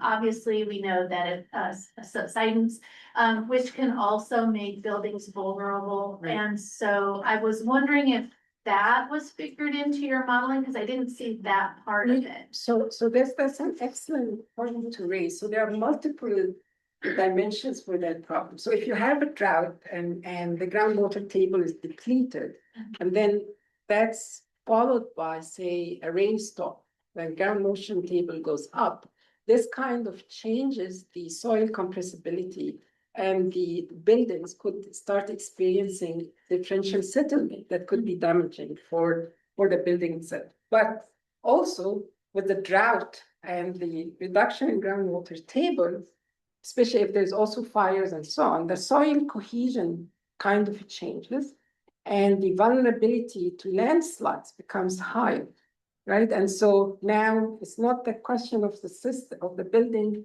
settling or not, it's the question that the whole building could actually kind of being driven away in a strong enough shaking because of the landslides. So we are hoping that at least to the first step, work with the CGS and the group at the UC system to update, to learn what they have learned about how these maps for liquefactions and landslides have changed given the recent trends, 20 years, like droughts versus rainstorms and stuff like. Even wildfires, are you And factoring in wildfires, burns yes.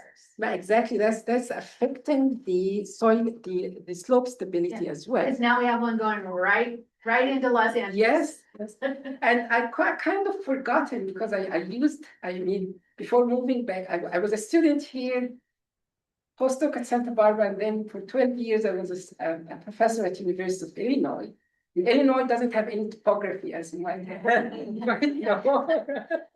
But then I moved back here, and then I looked around, and then there's so many houses in mountains in here, right? Not only vulnerable to wildfires, they are fascinating houses. They are mansions and stuff like this.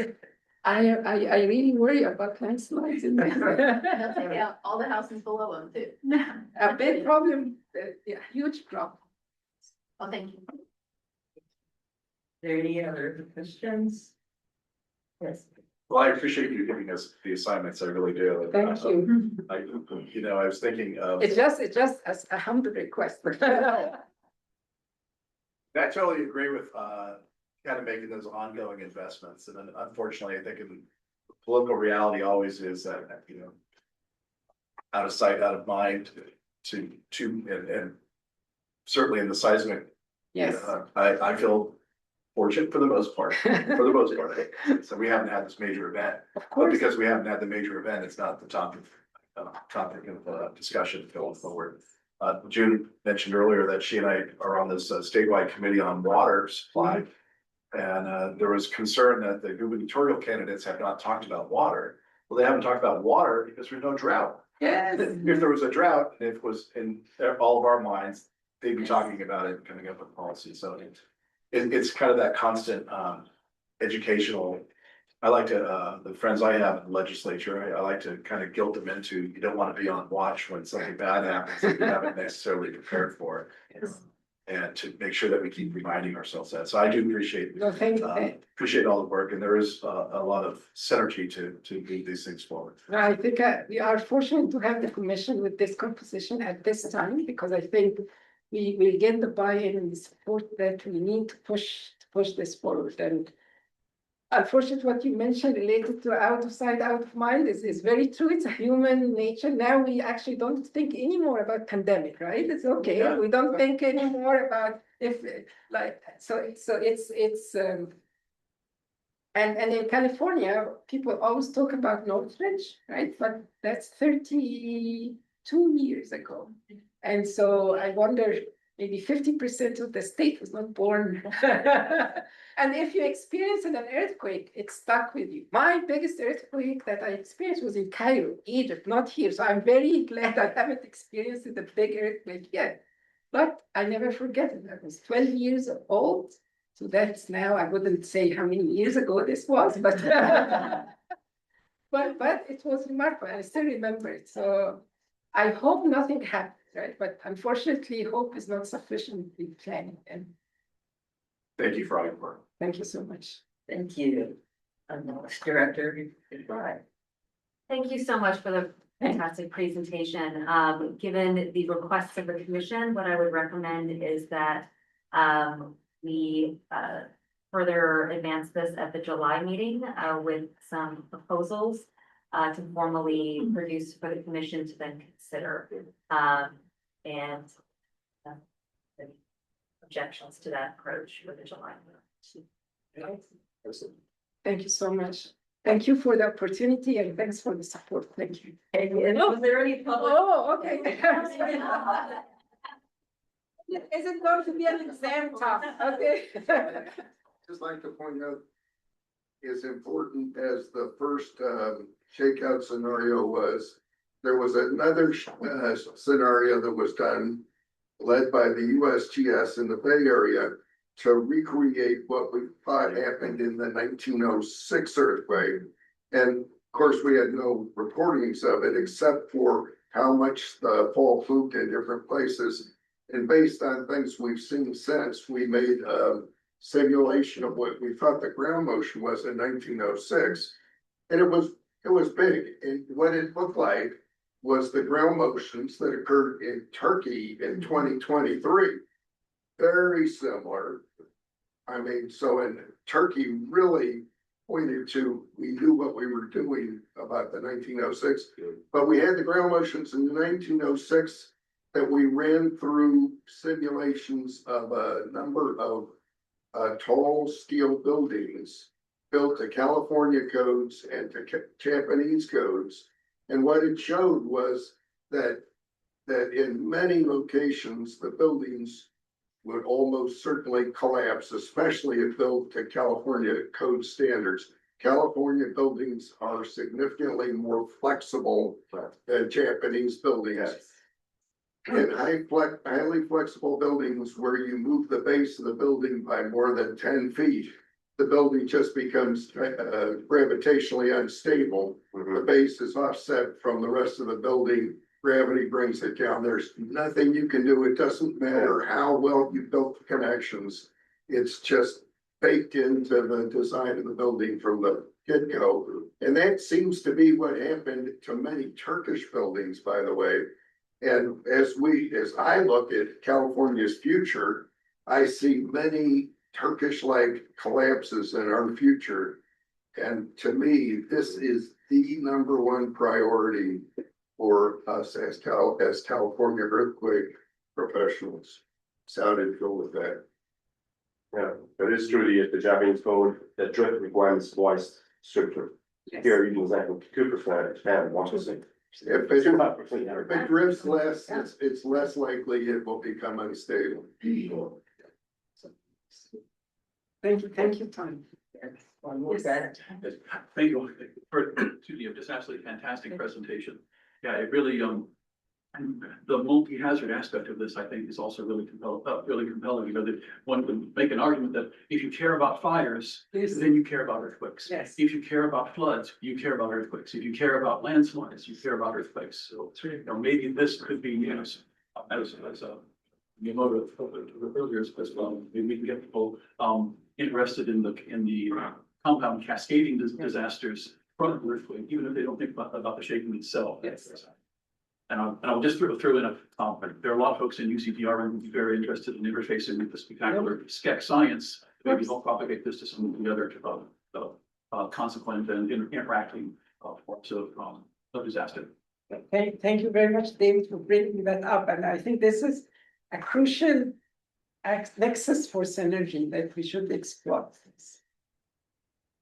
Just like, it was a great presentation. I was just curious, like, but it's new shakeout scenario. Are they looking at doing like a building stock inventory so we actually know what we're dealing with? Yes, we plan to do an update for the stocks in hazards but we also plan to take a few examples of critical buildings and infrastructures to do a more refined analysis for these things. But we'd love to talk with you and Callaway as our lease updates and where we can get the up-to-date information to do with it.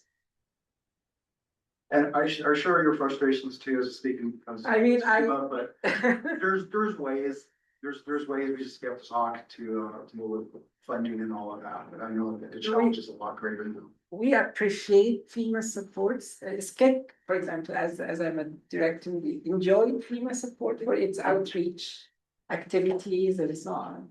And definitely FEMA's value has been significant all over the country, right? And so the picture I painted here is not that we are forgetting about FEMA. We actually advocate for continued FEMA funding and existence and near reauthorization and so on. Just to signal that while we are trying to push this case, we need to make sure that we are covering our bases. Yes. Yes, sir. You pointed out the multi-hazard aspect of it in the strong winds talk. You showed how in seismology, we actually look at various our data we get can speak to other things like water, groundwater, so not just that. Are you looking for funds of forming or forms of funding outside of just like earthquake hazard? Are you?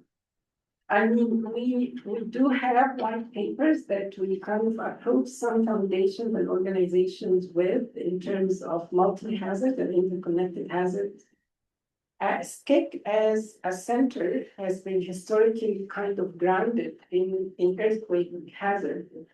This doesn't mean that there's no room for growth and exploiting synergies, but it will also be best explored by making collaboration, for example, with the UC Disaster Research Network, right? And if it's an instrumentation thing, it would be great to align with the with the seismic network in Southern California and Caltech to explore ways to do this. I'm a big fan of DAS, for example, because it will help me solve the ground motion simulation problem, but it also kind of allow us to listen to the subsurface at a higher resolution, kind of track the environmental seismology aspect that might not be possible with just regular seismic networks and so on. So I think we should kind of build collaborations to help each other move forward in directions where each one of us might not have the sufficient expertise, but together we can really address this question.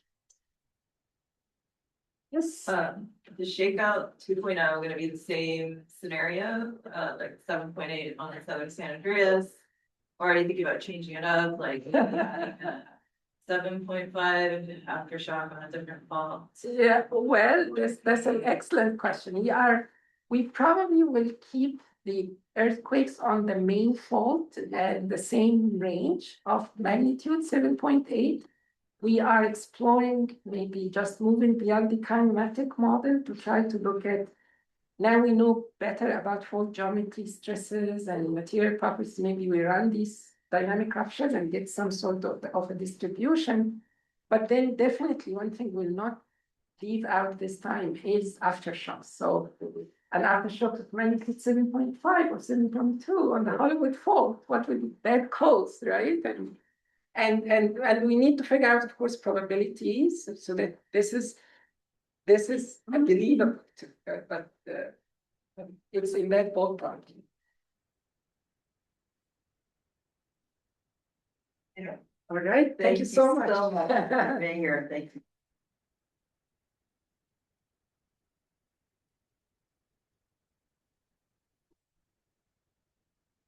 Now we'll move on to project updates.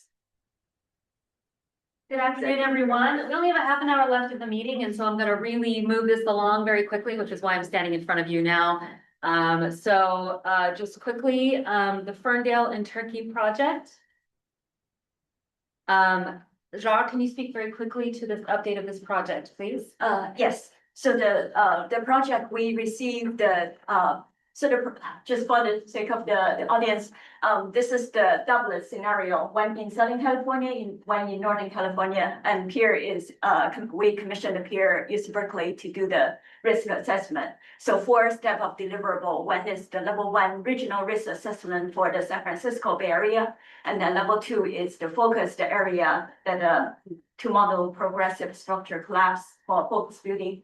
And then level 3, and then the same setup we're going to do for the Los Angeles metropolitan area. So far that we've received the first part of the deliverable, and then the commission appointed the technical expert to review this, and they have received the robust comments, and then they are working through the comments. So in April 15, around that time, that they will submit the revised draft along with the level 1 risk assessment for the LA metropolitan area risk assessment. That's where we are. Great. And we've also given them another year extension, or we're working through another year extension for them to complete the project. Next slide, please. Oh, this is just a slide. The Shake Table project, we already had a fantastic update today, so we're not going to talk more about that other than the UAV manual is currently in review.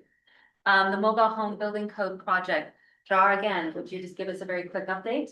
Yes, so this is, the commission had authorized the staff to pursue this break program, then to come up with update the seismic bracing requirement for mobile homes after the Ferndale earthquake.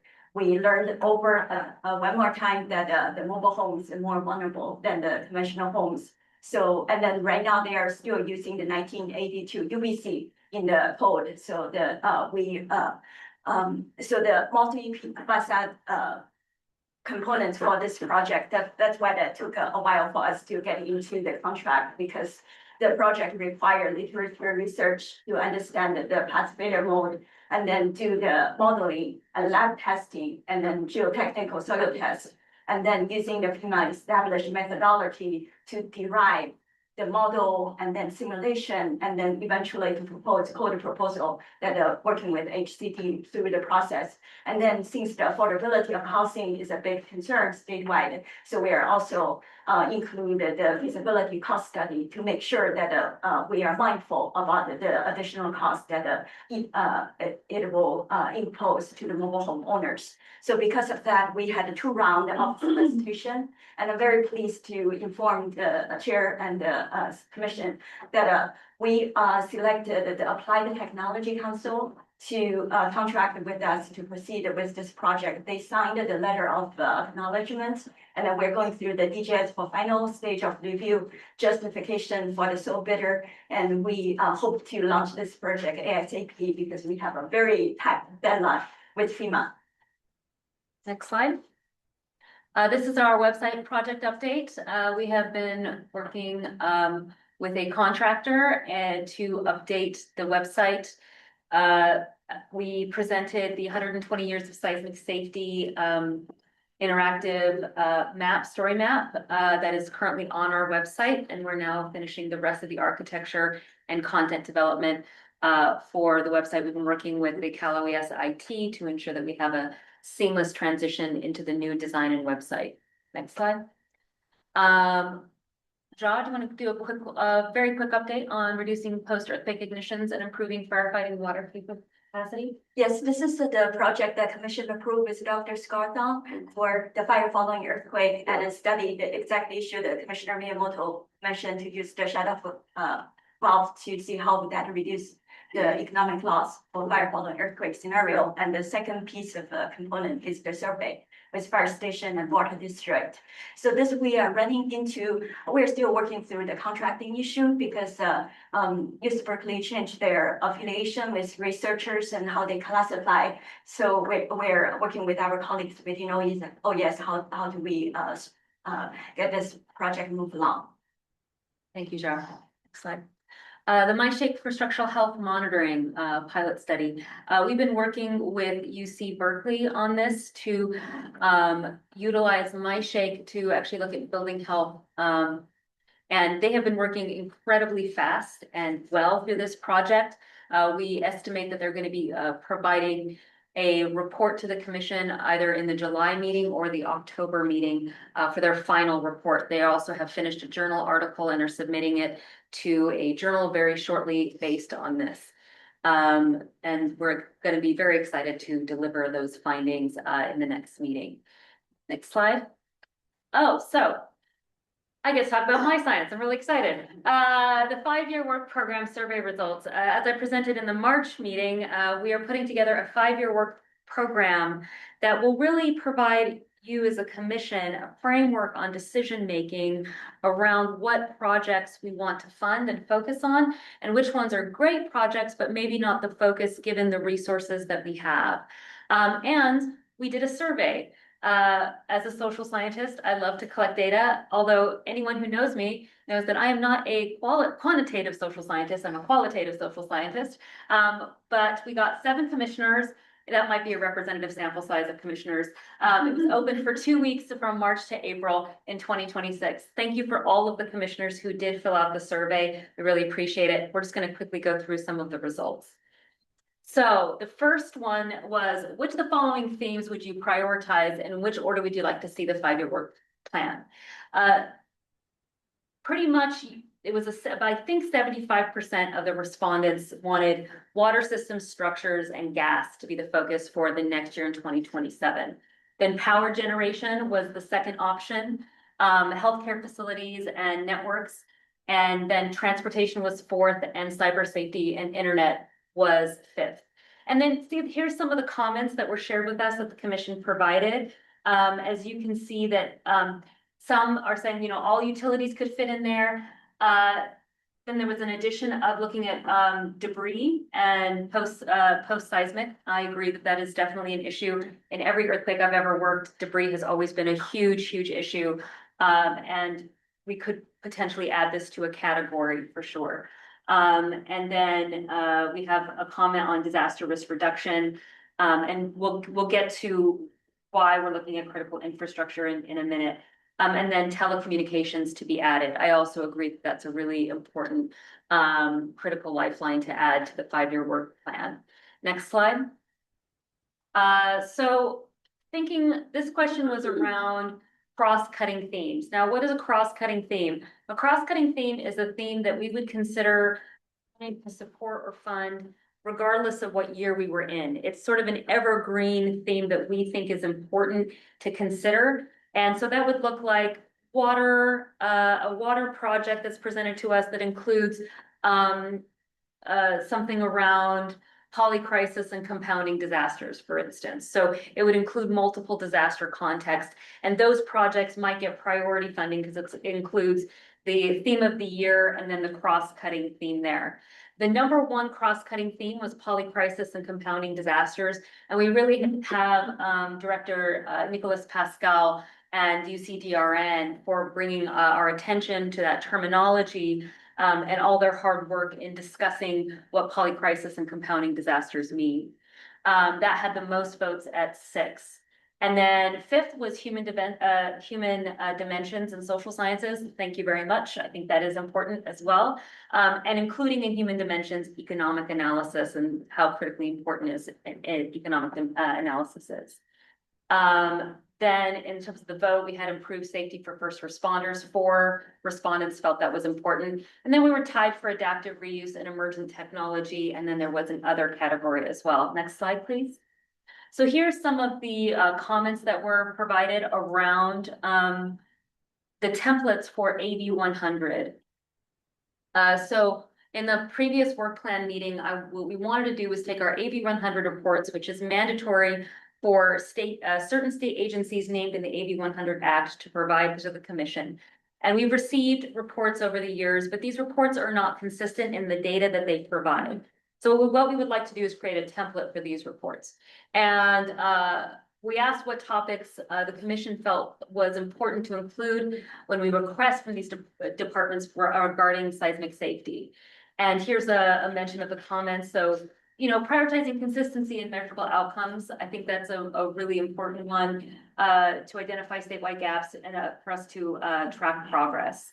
And then talk about what's required in seismic safety activities, what agencies voluntarily do, the joint or collaborative ventures across local, state, and federal agencies to include this in the template that we have for the reporting. So thank you very much for providing that feedback. That will help us enormously in developing the template. Next slide, please.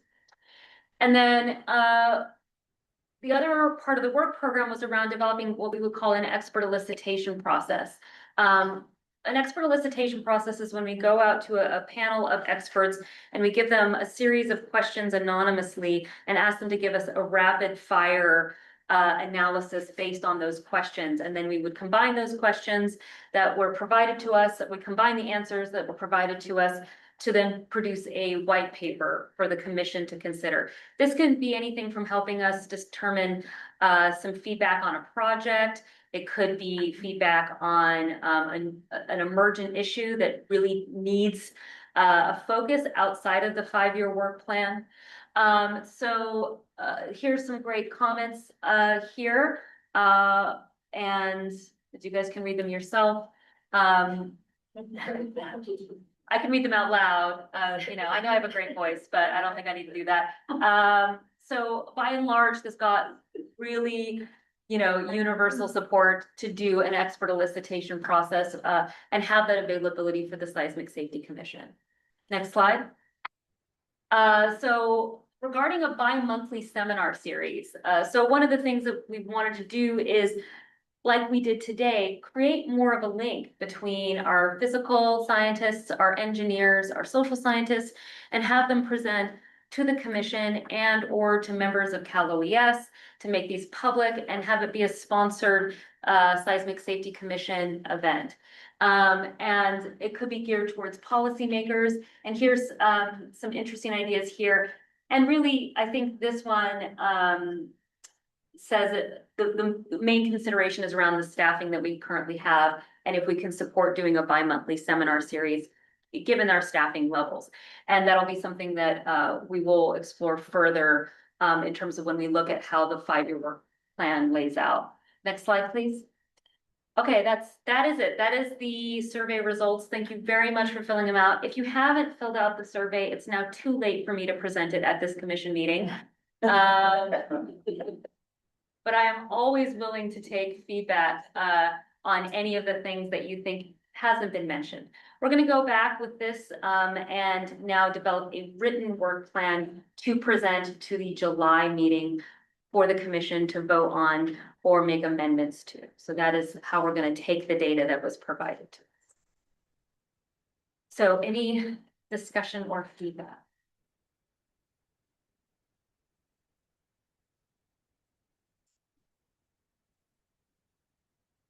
Good work. Thank you. Thank you, Representative Nasura. Right, next slide. We don't have to do public comment, do we? No, it's not an action. Yeah, okay, great. Sorry, public, you get no. I'm gonna now talk a little bit about some of the bills that are coming through. I also am going to look to Tanya Black to provide any details I've missed out on. Thank you, Tanya, for helping prepare the slides. Tanya's been tracking particularly AB 2471. She's been going to all the meetings and hearings around it. So thank you, Tanya, for keeping track of that. Tanya's, next slide, please. Thanks, Harold. So Assembly Bill 247. This bill is specific to the Seismic Safety Commission, and it would add some commissioners to the commission. It would go from 15 to 17. The governor's appointments by confirmation of the Senate would go from 10 to 9. The required members of the SSC now include a representative from the State Fire Marshal, the Department of Insurance, and the Strategic Growth Council. In terms of our AB 100 reports, this would now include the State Fire Marshal, the Department of Insurance, and the Strategic Growth Council. Authorized appointed members could also represent investor-owned utilities. It authorizes until 2030 that the commission make policy recommendations to the legislature on the following, to mitigate the following risks. Fire following major earthquakes in urban areas, including, but not limited to, alternate water suppression systems, and disruption to fuel, gas, electrical, water, transportation, communications, and other lifeline infrastructure systems due to major earthquakes. This is the legislature giving us a focus until 2030 around what they would like us to look at and provide policy recommendations. Tanya, can you please provide the current state of the bill? Yes, the first committee that it was in was the Emergency Management Committee, and it got out on consent with a 6-0 vote. And now it is referred to the Committee on Insurance. Okay. After that, then it will go to the Fiscal Committee, and as of right now, they don't see any fiscal impacts, but then again, it hasn't been reviewed yet, so it will have to go to appropriations. Okay. That's important. Yes, who has initiated this? The Emergency Management Committee. The So Assembly, who's the author of the bill? The chair. The chair. Is it the Assembly Member Ransom? The Yes. chair. So it's technically the committee. Yes, the her committee name's itself. listed first. Yes. What's the problem we're trying to solve? I'm sorry. What's the problem that we're trying to solve? I think, Because there is money involved in this. I think that's. yes, and that's what the bill analysis had reviewed, was that at this time, they still haven't reviewed the fiscal impact of it. But what it really is going to add to the commission is more of the consistency by appointing, a state fire marshal, just like we have Ida Claire as in her role. She's a permanent position, whereas our other commissioners have term limits. This would provide us some more consistency within our commission, and then also allowing us to review other aspects of earthquake response. Any other questions from the commission? Again, I just want to thank Tanya Black for following and tracking this bill very much. The next slide, please. This is Senate Bill 895. This was discussed at the last commission meeting, thanks to Director Nicholas Pascal. He wrote a letter to the commission highlighting the importance of this bill and the fact that this bill would fund to $23 billion research to the state of California institutions and a variety of other research bodies. And while hazards were listed in there, seismic hazards was not listed in there as one of the focus areas to receive research funding. We have been working with our legislative and governor's office to add language on seismic and seismic related hazards under the topic areas to receive funding, and to include the Seismic Safety Commission in the language of the bill as an organization that would help oversee or have some sort of oversight funded by the development of this research council, so that we would be able to have some kind of role in that. And then this could look like many different ways. Currently, we're still working with the governor's office and the legislative affairs, and we're looking at this more as an aspect of timing. So any questions on this particular bill? Is this a state version of NSF?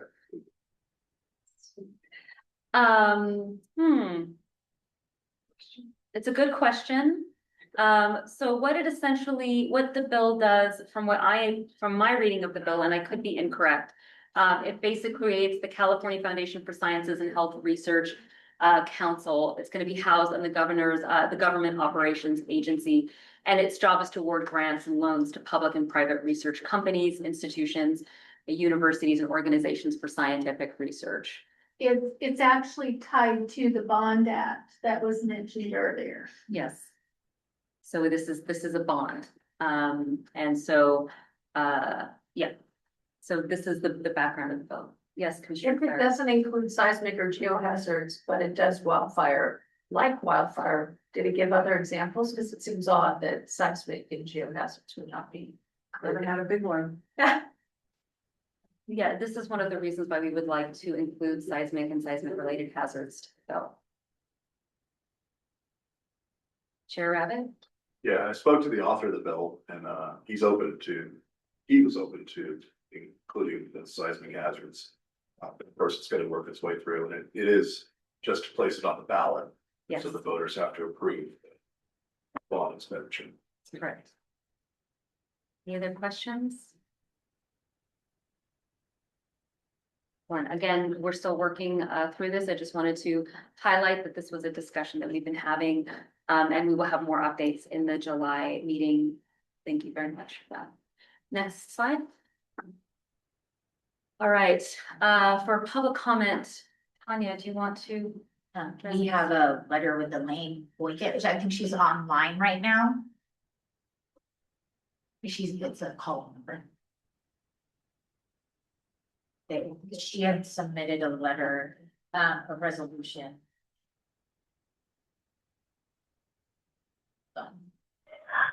Eileen Bogan, Coalition for San Francisco Neighborhoods. Similar comments were made earlier this week at the State Lands Commission and will be made next week at the Coastal Commission. Similar comments will be made at the June meeting of the Ocean Protection Council. In the commissioner's packet, hopefully, there are 3 items from the coalition. First is the coalition's resolution from November 18th of last year with the title, CSFN Resolution Advocating for the Transfer of the Auxiliary Water Supply System. AWAS is an independent, high-pressure, high-volume water system to fight catastrophic fires in San Francisco, especially post-earthquake fires. The resolution advocates for the transfer of AWAS from the SFPUC back to the SF Fire Department. The second coalition resolution dated January 20th with the title, Resolution to Expand AWAS to All SF Neighborhoods, especially for post-earthquake fires. The third attachment is an image of Pacific Palisades after last year's catastrophic fires. The image is of beachfront homes in Pacific Palisades burnt to the ground because LA Fire didn't have the infrastructure to fight catastrophic fires using ocean water. Besides lives lost and homes destroyed, the Palisades fire caused massive environmental and massive economic impacts. Does San Francisco want to be the next Pacific Palisades? Thank you. Thank you.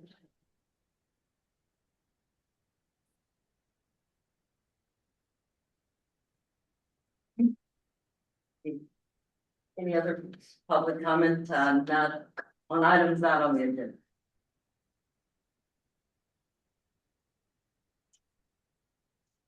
So I think there is one. And with that, the door follows. You want to speak to the last one's open? The last one's adjourned. I guess we adjourn the meeting and then we will commence the tour of the Caltech seismology. Okay, and thank you everyone who came. This was really one of the best meetings I've been. The information and just the interaction between all partners in the room has been really amazing.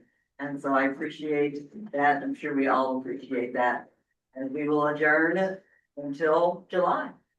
Thank you very much. And also, so we have a reception at the 707 Wilshire Boulevard, LA, not San Juan, okay? And Sarah is gracious to accept to be one of